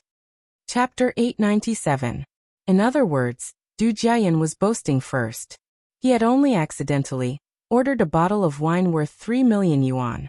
His words were concise and hit the nail on the head. Yun Shishir was tickled by Muyaja's vicious words, and her shoulders shrugged as she tried to hold back her laughter. Du Jiayan could not put down his pride, but he insisted. Can't afford it? Do you think I'm you? Since I've said so, how can there be a reason for me not to pay? Since young Master Du has said so, then please ask your girlfriend not to be petty, Muyaja said. Xiao Shui couldn't hold it in, and burst out laughing. Huang Lili could not maintain her composure, and almost flared up. Du Jiayan suppressed his anger and pressed on her shoulders, indicating for her to calm down. Even though Huang Lili was unwilling, she had no choice but to suppress her anger. Forget it. Anyway, 3 million yuan is just a small matter to my Jiayan. She was planning to puff herself up at her own cost and force herself to the end. The group of female classmates looked at her enviously. She had a rich boyfriend. Jiang Li, on the other hand, was a little regretful. She should not have attended the class reunion. What class reunion? It was clearly Huang Lili trying to show off that she had kidnapped a good man. Everyone began to chat after a long separation. Huang Lili was all smiles, and Du Jiayan, who was beside her, chimed in from time to time. Naturally, he wanted to salvage the situation that he had almost lost earlier. The two sang the same tune and showed off their affection to the end. Gradually, the topic turned to the two of them. Questions such as, how did you two meet? When are you getting married? Is he very good to you? And so on. Yin Shishir sat in her seat, drinking her wine as she listened in a daze. It was nothing more than Huang Lili's personal show to show off. It was said that she and Du Jiayan met at a bar. After graduating from university, she met the man at a bar by chance. The two fell in love at first sight and shared a river of love. After dating for half a year, they got engaged. Now, she was working in his father's company and was doing well. To Huang Lili, a woman did not need to have great achievements. A good appearance was enough to have everything. Everyone expressed their envy. Huang Lili shyly snuggled up to Du Jiayan with a coquettish look. In fact, that expression was nothing more than saying, "Are you jealous of me? Are you jealous of me? I've found a good man, right?" Everyone was also very supportive and praised. Oh, Lily is so lucky to have a handsome and rich boyfriend. The two of them are really a match made in heaven. A handsome man and a beautiful woman. What a perfect match. Huang Lili said shyly. No, don't think too highly of me. Xiao Shui and Jiang Li shivered at the same time, goosebumps rising all over their bodies. Yin Shishir, on the other hand, had a calm expression on her face. She was minding her own business, tasting the snacks as if she had nothing to do with it. From the beginning to the end, she didn't say anything. She just silently listened to them talk, but she felt that this so-called class reunion was becoming more and more boring. From time to time, her gaze would fall on Gao Nan. Seeing Xiao Shui and Gao Nan chatting animatedly, she hesitated for a moment. Perhaps it was because Mu Yaja was present today, but Gao Nan did not say anything too extreme to her. She yawned, and Jiang Li came over and said indignantly, "How boring. This woman is so pretentious. I want to leave." Chapter 898. Jiang Li felt extremely inferior. She was also someone who cared a lot about her reputation. Looking at Huang Lili's smug look and thinking about her own man, she really expected better from her. The thing that women felt the most inferior about was when other women had limitless glory, while they became a haggard old woman. The desserts were served. Everyone chatted and laughed as they talked about their graduation struggles. The female classmates were all envious of Huang Lili's success as a Cinderella, while the boys felt that it was a pity. Yin Shishir, on the other hand, was indifferent to Huang Lili's fancy flaunting. Perhaps it was because she had drunk too much, but she slightly lifted her hair, and the bright sparkle on her earlobe attracted Xiao Shui's attention. Wow. Shishir, the earring on your ear is so beautiful. Xiao Shui's words attracted Huang Lili's attention, and she also looked at Yin Shishir's ear. It's just an ordinary earring. Huang Lili often shopped at luxury goods counters, but it did not mean that she knew what was good. She did not know what was good, but it did not mean that others did not. Xiao Shui took a closer look and exclaimed, "Tiffany's stars in the sky. The counter sells it for 990,000 yuan for a pair. Sure, this earring really suits you. You look good wearing it." Everyone looked at her. Someone was speechless. 990,000 yuan? So expensive? How is that possible? Xiao Shui, however, said unhappily, "There's a Tiffany counter in my family's shopping mall. I often shop there. How can I be wrong?" Huang Lili was shocked again. She looked at Yun Shirshir in disbelief, feeling that she had been severely outdone. The diamond ring on her finger was 3 carats, and was only 700,000 yuan. This was the most precious gift Du Jiayan had given her. 990,000 yuan for a pair of earrings was too extravagant. On second thought, Huang Lili sneered in disdain. "I think it's a fake. How can it be real? Shirshir, it's not that I want to criticize you, but you're just attending a class reunion. Do you have to buy fake goods to make yourself look good? You can't swagger through the streets just because you're wearing fake goods worth 990,000 yuan. Xiao Shui, however, sneered. "Fake goods? How could this be an imitation? I think it's real because I really like this style, and have always wanted to buy it." The Xiao family also had shares in department stores and many luxury counters under their name. Since she said it was true, then it was true. Huang Lili's expression changed, but Xiao Shui continued. "Do you think Shirshir is like you? When he was in school, he bought fake goods to show off. Those LV and Gucci bags are as fake as they can be, but you treat them like treasures." Ha! The merciless words made Huang Lili's face flush red, as if she had eaten a fly. "Xiao Shui, don't talk nonsense. I didn't buy fake goods. Those are all real. You may have forgotten, but I haven't. Don't think that you can pretend to be a socialite just because you're carrying a Louis Vuitton or Gucci bag. How embarrassing." Xiao Shui's words were like pearls. Huang Lili was so embarrassed that she couldn't bear to look at it anymore, but she still held on and said impatiently, "Since it's true, I don't believe that Yun Shirshir can afford a pair of 990,000 yuan earrings. If it's not fake goods, then can it be real? Can she afford it? I think it's fake goods. Xiao Shui, you're Shirshir's best friend, and have a good relationship with her. Naturally, you'll speak up for her." The smell of gunpowder spread again. The group of people sat stiffly in their seats. Their postures and expressions looked stiff and uncomfortable. They were probably not used to such a scene. It was too awkward. Chapter 899. Huang Lili had always regarded Yun Shirshir as a formidable rival. It had been like this since their university days. Huang Lili was polite to Yun Shirshir on the surface, but no one knew how much she had mocked her behind her back. The gossip about Yun Shirshir in the school was spread by Huang Lili. After all, everyone in the class had a tacit understanding of this matter, but they were too lazy to point it out. Yun Shirshir pursed her lips slightly when she saw everyone's secretive gazes. "Huang Lili, don't compare me to you." "What do you mean?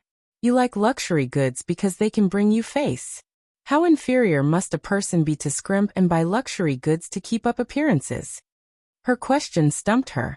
Yun Shirshir might have drunk too much and blurted out in a moment of hot-headedness.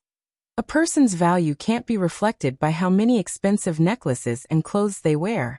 Today is a class reunion, and not your personal show of affection. Everyone knows that you love your boyfriend. Yes, that's right. To you, having a rich boyfriend can not only keep up appearances, but also satisfy all your vanity. However, if he's no longer so glamorous and falls to the bottom of the valley, will you still accompany him? Huang Lili's face alternated between green and red as she could not defend herself. Everyone was well aware of her vanity. Tonight, she tried her best to show off, and everyone felt tired. Yun Shirshir's words made Huang Lili feel very guilty. She subconsciously glanced at Du Jiayan, who was beside her, but when she saw the meaningful look in his eyes, she stubbornly said, "Whether Jiayan is rich or poor, I'll accompany him for life." What a pompous speech. Wealth isn't inexhaustible after all. I think that a woman should have her own career. At the very least, it's respect for her dignity, isn't it? Xiao Shui almost slapped the table and exclaimed, "Amazing! Shirshir, you're amazing." Her words were exactly what she was thinking. Yun Shirshir smiled. "Whether you like him or covet his wealth, you and he both know it clearly in your heart. However, regarding the love between the two of you, it's better to stop here, right? Today is a class reunion. Don't show off your vulgar view of love." Du Jiayan's heart was in turmoil after hearing this. How could he not know what Huang Lili wanted from him? However, now that he had exposed Huang Lili's lies, he had a different feeling towards her. Thinking back to what had happened today, Huang Lili had spent millions of yuan just to keep up appearances. If she truly loved him, would she be so extravagant? Could it be that face was not as important as him? Du Jiayan's face suddenly turned cold. Yin Shishir, to put it bluntly, you're just jealous of me. Huang Lili replied unwillingly. That's right, Yin Shishir. Are you saying that because you're jealous of Huang Lili? Another female classmate sneered. Someone's jealousy is acting up. Huang Lili is about to marry into a rich family. Someone is so envious that his heart is about to burst. The atmosphere was tense. Huang Lili glared at her and gritted her teeth. Jealous? What am I jealous of? What do you have to make me jealous? Yin Shishir retorted with interest. Was she jealous of her beauty? Or was she jealous of her so-called rich second-generation heir boyfriend? She just felt that Huang Lili was quite pitiful. Chapter 900. Xiao Shui snorted and mimicked Huang Lili's coquettish tone. How can your Jiayan compare to Shishir's boyfriend? Her boyfriend is practically a prince charming. He's tall and handsome. Huang Lili was disdainful and contemptuous. What's the use of being handsome? How can he compare to our Jiayan? Our Jiayan is the only heir of the Du group with a net worth of tens of millions. Her boyfriend is just a small employee. What's there to be proud of? She didn't think through her words before she spoke. Du Jiayan frowned at her words. If not for Yin Shishir's words earlier, Huang Lili's words would not have made much of a difference. However, Yin Shishir had just said that Huang Lili was with him because of his family background. When Huang Lili said these words, it was inevitable that he would feel complicated. Could it be that, like what Yin Shishir said, she was only interested in his family background? Yin Shishir smiled and gently hooked her arm around Muyaja's shoulder. How is being handsome useless? We have to consider the next generation. Thinking of Yu and Xiao Chen, Yin Shishir's heart was filled with bliss. Xiao Shui snorted. Yin Shishir's words were too vicious. In other words, she was mocking Du Jiayan's genes for not being as good as Muyaja's. Muyaja could not help pinching her cheeks with doting eyes. Du Jiayan was a little embarrassed. Huang Lili was also embarrassed, but she could not refute it. Indeed, Du Jiayan could not be considered ugly, but when he stood next to Muyaja, he was practically at the bottom of the valley. There was no comparison at all. Huang Lili could only comfort herself. What's the use of being handsome? It's fine as long as he's rich. Yin Shishir held her forehead and suddenly felt a little lightheaded. I'm going to the washroom. With that, she stood up and left the private room. The moment she left, Huang Lili slammed her chopsticks on the table in displeasure. Clearly, she was unhappy as she crossed her arms and sulked. Lili, don't be angry. Don't stoop to her level. She's just jealous of you. That's right. She must be jealous that you have a boyfriend who treats you so well. Don't be angry. Du Jiayan's face was also extremely ugly, but he was not as flustered as he usually was to comfort her. After waiting for a long time, she did not receive any consolation. Huang Lili stared at him incredulously. Was displeased with his silence, she frowned and said unhappily, Jiayan. Du Jiayan did not even raise his head, seemingly angry. Why aren't you saying anything? You don't really believe her, do you? Huang Lili snorted. Yin Shishir still has the cheek to say that? Isn't she herself as is? Lili, stop fooling around. Meng Qinghe hurried to mediate the situation. Just as he said that, Xiao Shui asked unhappily, what's wrong with Shishir? Isn't everyone here well aware of what she's doing? Huang Lili was also angry. She keeps trying to sow discord between me and Jiayan, saying that I'm greedy for his wealth. What about her? She thinks too highly of herself. Everyone in school knows about her past. Lili. Meng Qinghe could not stand it anymore, and reminded her not to make the situation too ugly. Alas, she was arrogant because she was pampered. Ever since she hooked up with Du Jiayan, no one had ever treated her this way. Thus, she did not hold back and laid all her cards on the table. She glared at Muyaja. The latter looked up coldly and raised a brow. Chapter 901. Do you know what happened to your girlfriend when she was studying? It's all over the school. You're not still in the dark, are you? Muyaja pursed his thin lips slightly as a dangerous glint flashed in his eyes. When she was still in school, She was already famous for being a beauty at a young age. I heard that she was kept as a mistress by several tycoons. She even dropped out of school when she was 18. I heard that she was pregnant and was nursing the fetus at home. A few of my friends bumped into her at the hospital. She had a big belly and was doing a fetal checkup. I heard that she was a third party. Everyone in school knows about this. Muyaja remained silent, but a cold glint flashed across his eyes. He raised his eyes, his gaze deep. 18 years old. When Yin Shirshir was 18, his body jerked. It was that year that Yin Shirshir became a surrogate for the Mu family. It turned out that this matter had spread to the school. People even speculated that she was kept as a mistress by a tycoon. Muyaja's eyes darkened. Xiao Shui was slightly stunned, not expecting her to be so wicked. She only heard the other woman laugh contemptuously. Why? Don't you know about this? Do you think your girlfriend is so pure and innocent? She pretends to be ignorant of the world on the surface, but who knows how despicable she is? Du Jiayan furrowed his brows. Tycoon? She's kept by a tycoon? That can't be right. Jiayan, I've never mentioned this to you before. I just wanted to save some face for someone. She continued.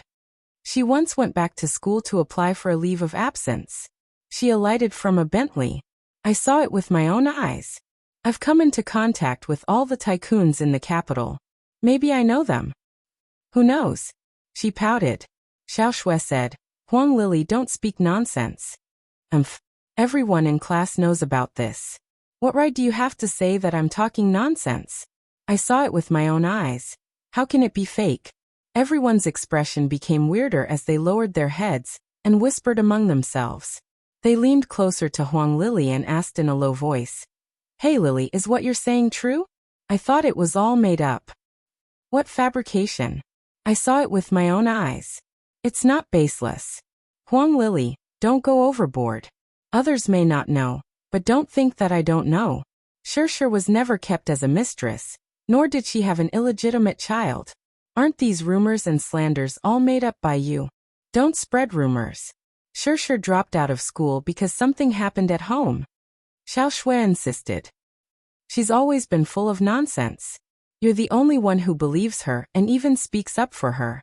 You believe the nonsense of someone like her? That kind of person. Xiao Shui suddenly raised her voice and slammed the table. What kind of person is Shirshir? Actually, I don't quite like Yin Shirshir. She's always alone and doesn't like to talk. She's also very isolated. She makes herself seem very melancholic and deep. She really doesn't have any personality at all. I think she's a woman who's cold on the outside but passionate on the inside. This kind of woman is the scariest. Another female classmate said. I don't like her either. She's very boring and doesn't like to talk. She sits alone in the classroom all day. This kind of woman has the most bad intentions. One look and you can tell that she's very shrewd. I don't dare to interact with her normally. Chapter 902. Xiao Shui said angrily.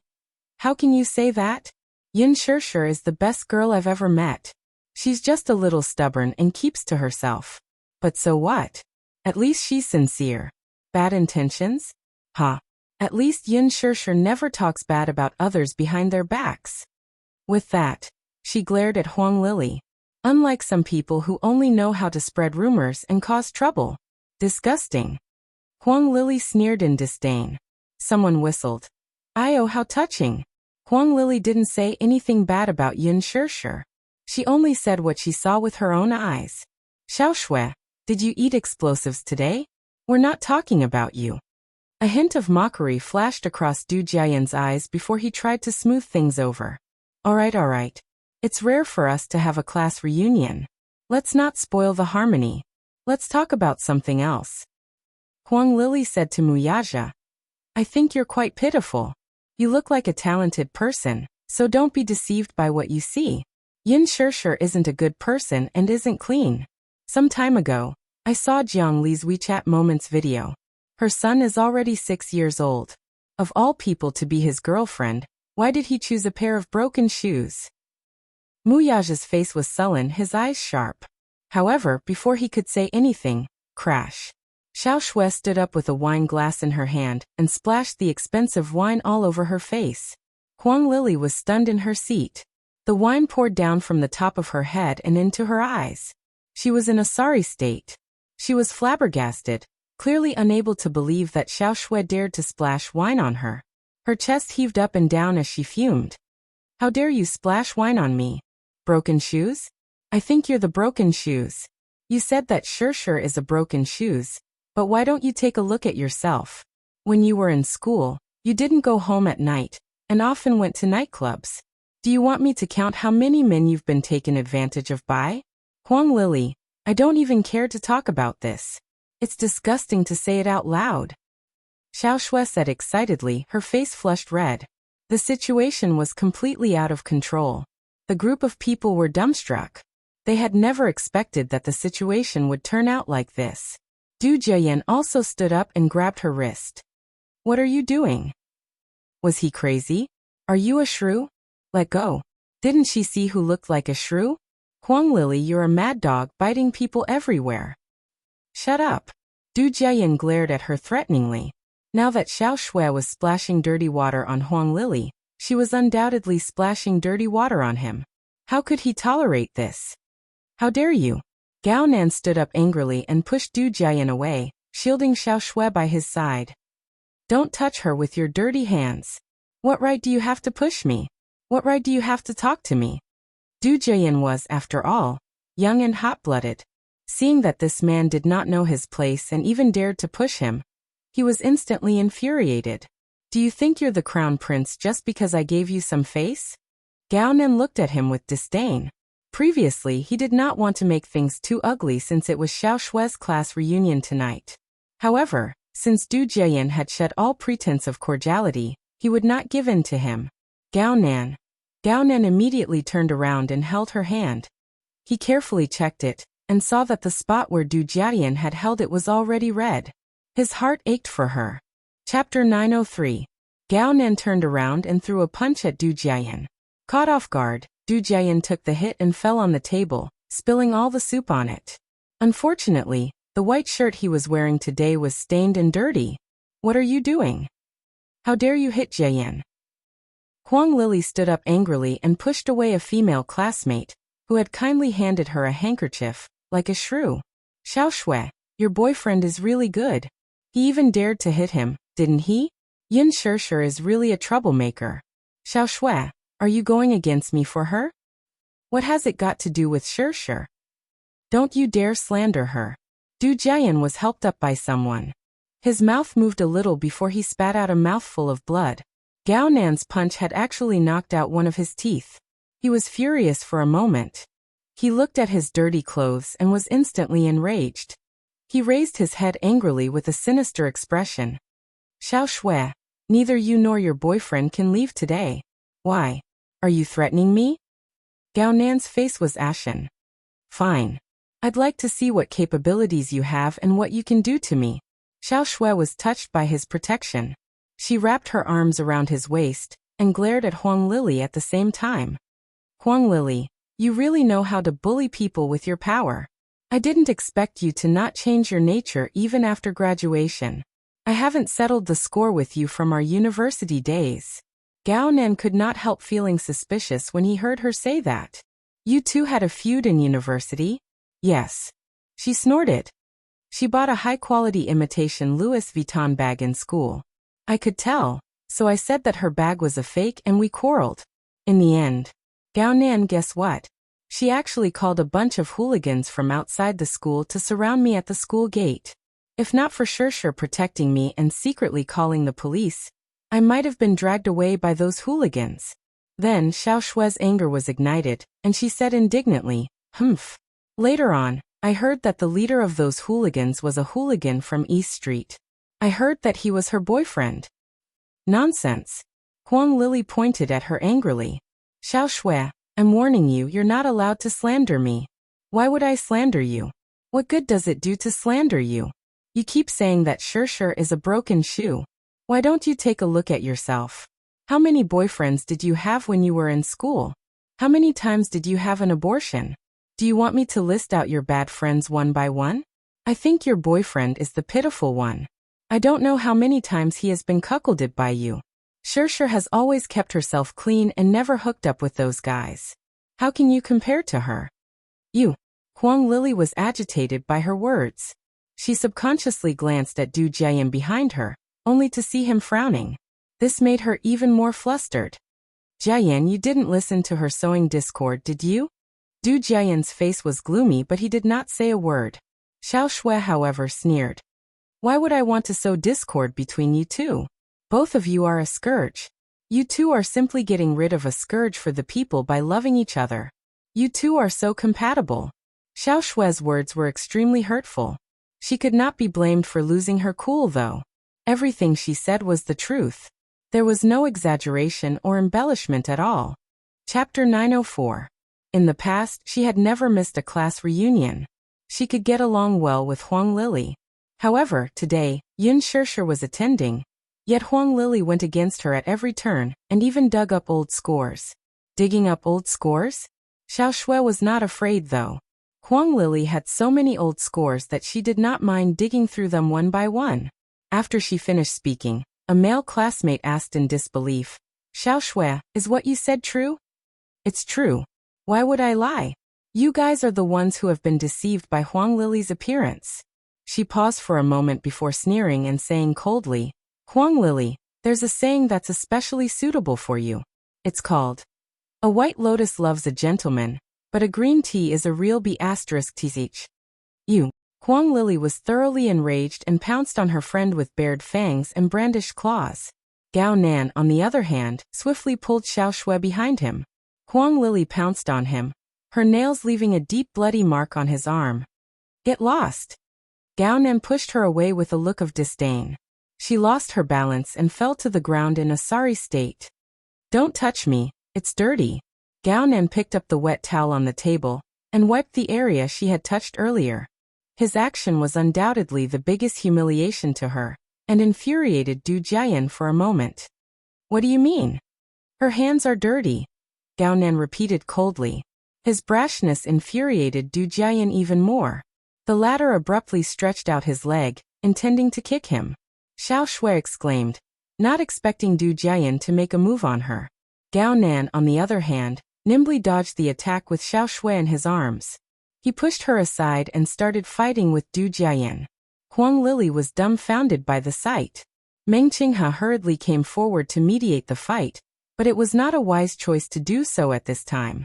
He took a punch from Du Jiayan and a kick from Gao Nan, yet he still could not pull the two apart. Xiao Shui was on tenterhooks by this scene, afraid that Gao Nan would be at a disadvantage. Still, was Gao Nan someone to be trifled with? He was also half a martial artist. When he was young, he had learned judo and had some martial arts skills. Compared to him, Du Jiayan did not fare well. He took a few punches to the face and looked terrible.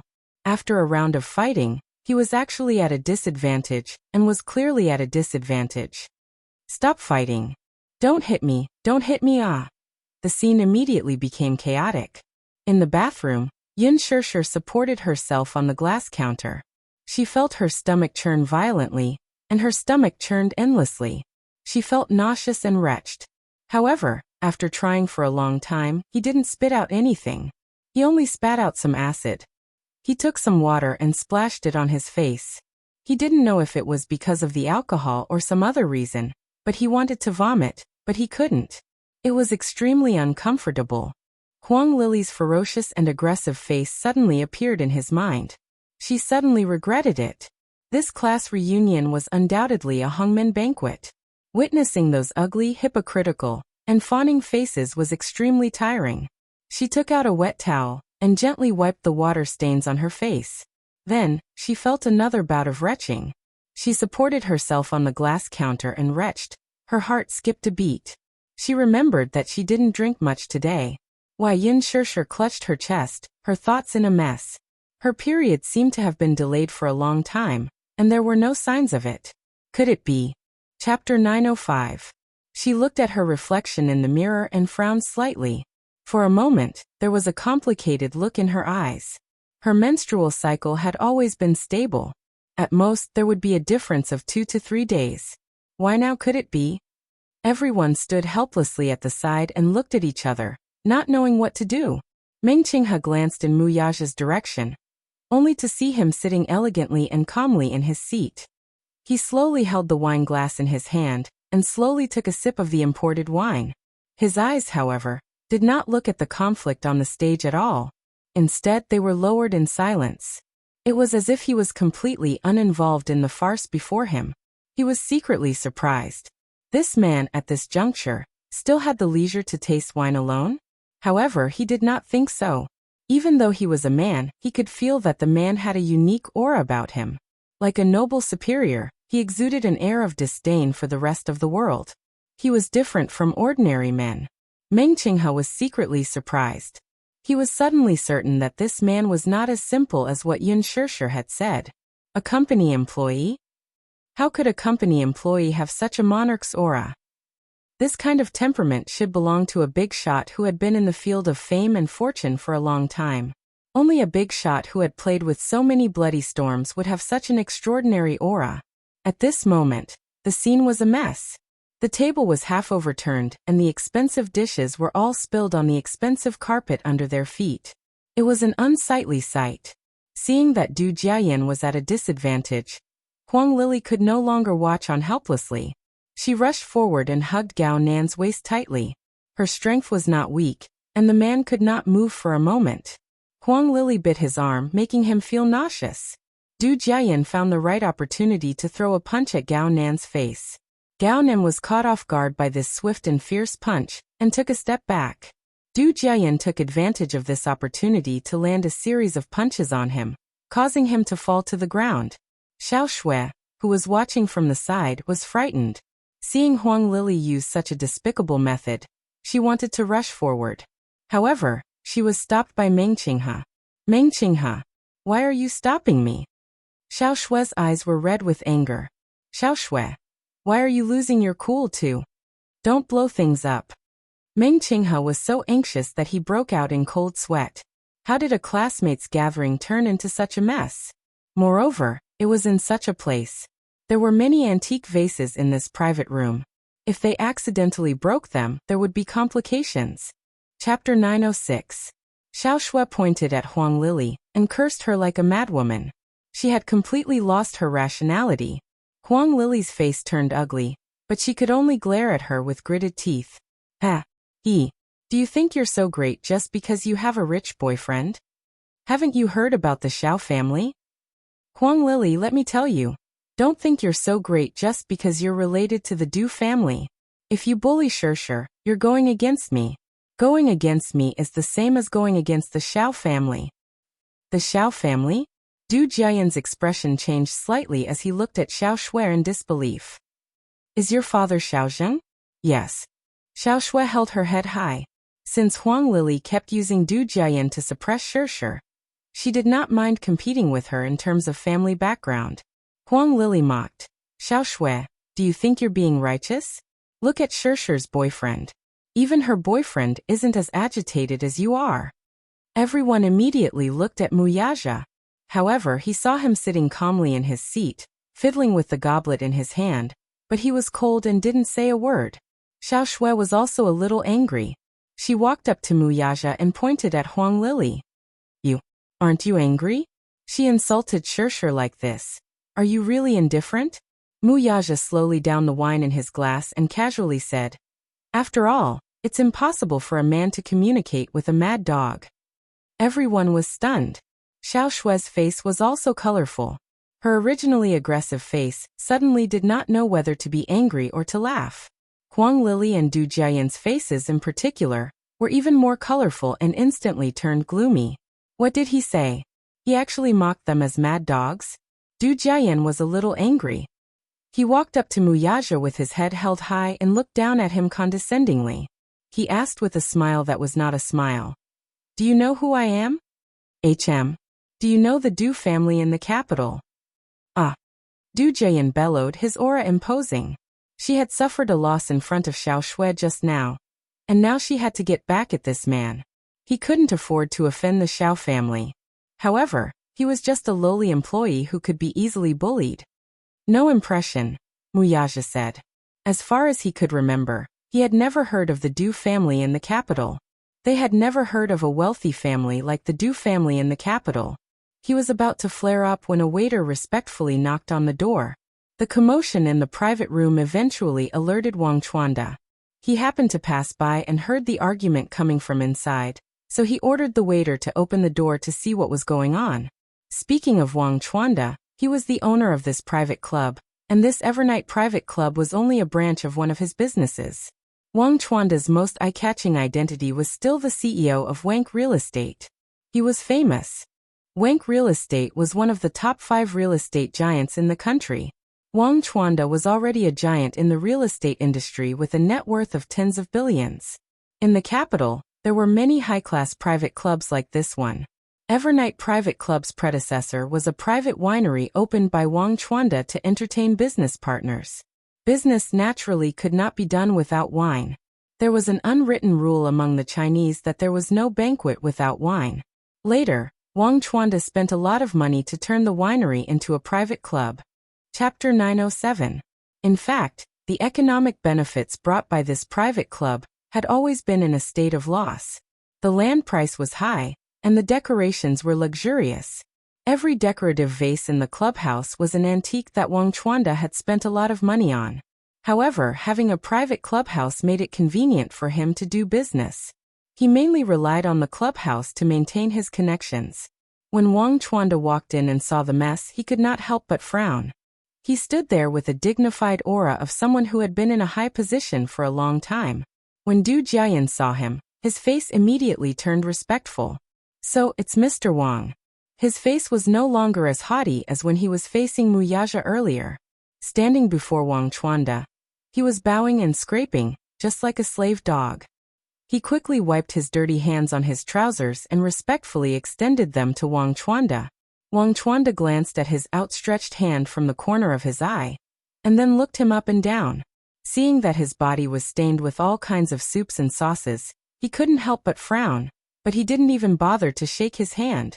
"Mr. Wang, do you still remember me?" Du Jiayan's tone was humble and careful. "You are.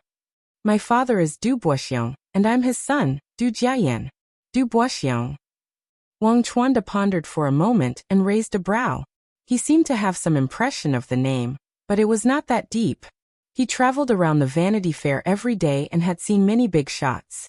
Naturally, he did not take a small figure like Du Boxiong to heart. This name was somewhat familiar, but the Du family was at most a nouveau riche and not a rich family. Thus, it was understandable that Wang Chuanda did not take it to heart. Seeing his silence, Du Jiayan inevitably felt awkward. He put his face forward, but Wang Chuanda did not even look him in the eye. It was quite embarrassing. When Huang Lili saw this person, she muttered in her heart. This middle-aged man had a strong aura, and seemed to be either rich or respectable. Even the arrogant Du Jiayan bowed to him. She thought to herself, this man must be a big shot in some industry. Thus, she hurriedly tidied up her messy hair and rushed over. She walked up to Wang Chuanda, smiled, and winked at him in what she thought was a flirtatious manner. She followed behind Du Jiayan and greeted, "Hello, Director Wang. I'm his girlfriend, Huang Lili." Although he was smiling respectfully on the surface, he was criticizing inwardly. This man seems to be much more powerful than Du Jiayan. If not, why would Du Jiayan fawn over her and wish he could get close to her? He must be a noble figure. Wang Chuanda didn't even look at her. He had seen a lot of women like Huang Lili, who would seize the opportunity to climb up the social ladder. He had seen a lot of women like her. With just one look, one could tell what kind of person he was. How could such a woman be qualified to befriend her? Therefore, he did not take her seriously at all. Naturally, he ignored Huang Lili's fawning. It was as if she did not exist. For a moment, Huang Lili could not hide the embarrassment on her face. Being treated coldly by Wang Chuanda in front of so many people, it was naturally difficult for him to get out of this embarrassing situation. This CEO Wang seemed to have a much higher status than she had imagined. She was so cold and indifferent toward Du Jiayan.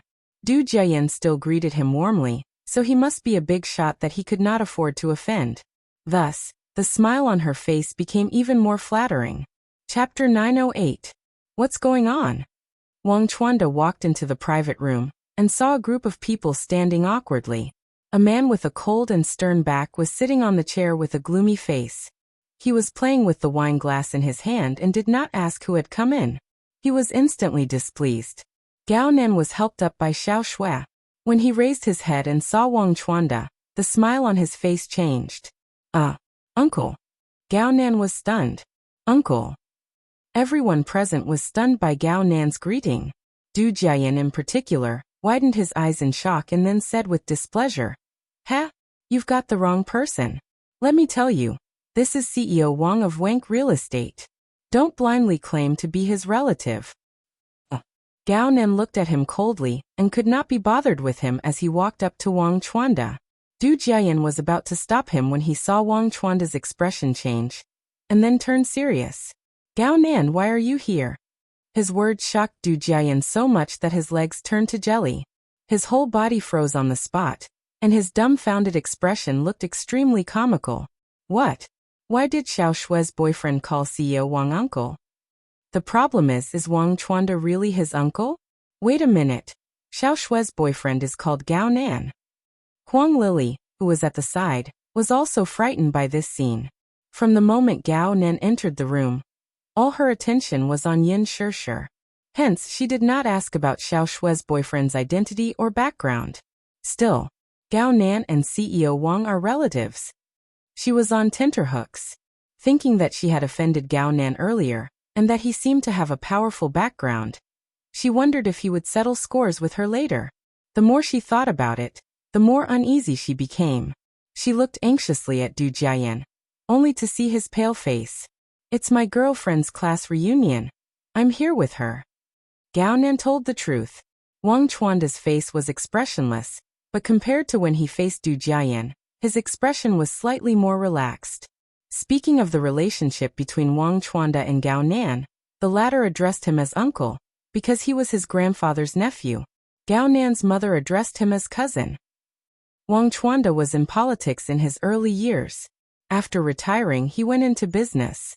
Relying on his connections, Wank Real Estate, which had been established for 10 years, rose to become the third-ranked real estate giant. He had always expected his nephew's expectations. He wanted to send him to the military while he was still young. However, Gao Nan's mother, who doted on him too much, refused to listen to his suggestion. After all, he only had one son. How could he bear to send him to the army for training? That would mean a lot of suffering. Wang Chuanda also dropped the matter. Wang Chuanda had always been strict with Gao Nan, so even in front of everyone he maintained a stern expression and did not smile at him. "What's going on?" Wang Chuanda looked at the messy scene in the box and questioned sternly. Gao Nan glanced at Du Jiayan and Huang Lily.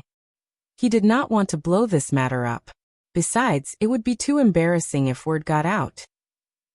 So he said, "Well, it was a misunderstanding."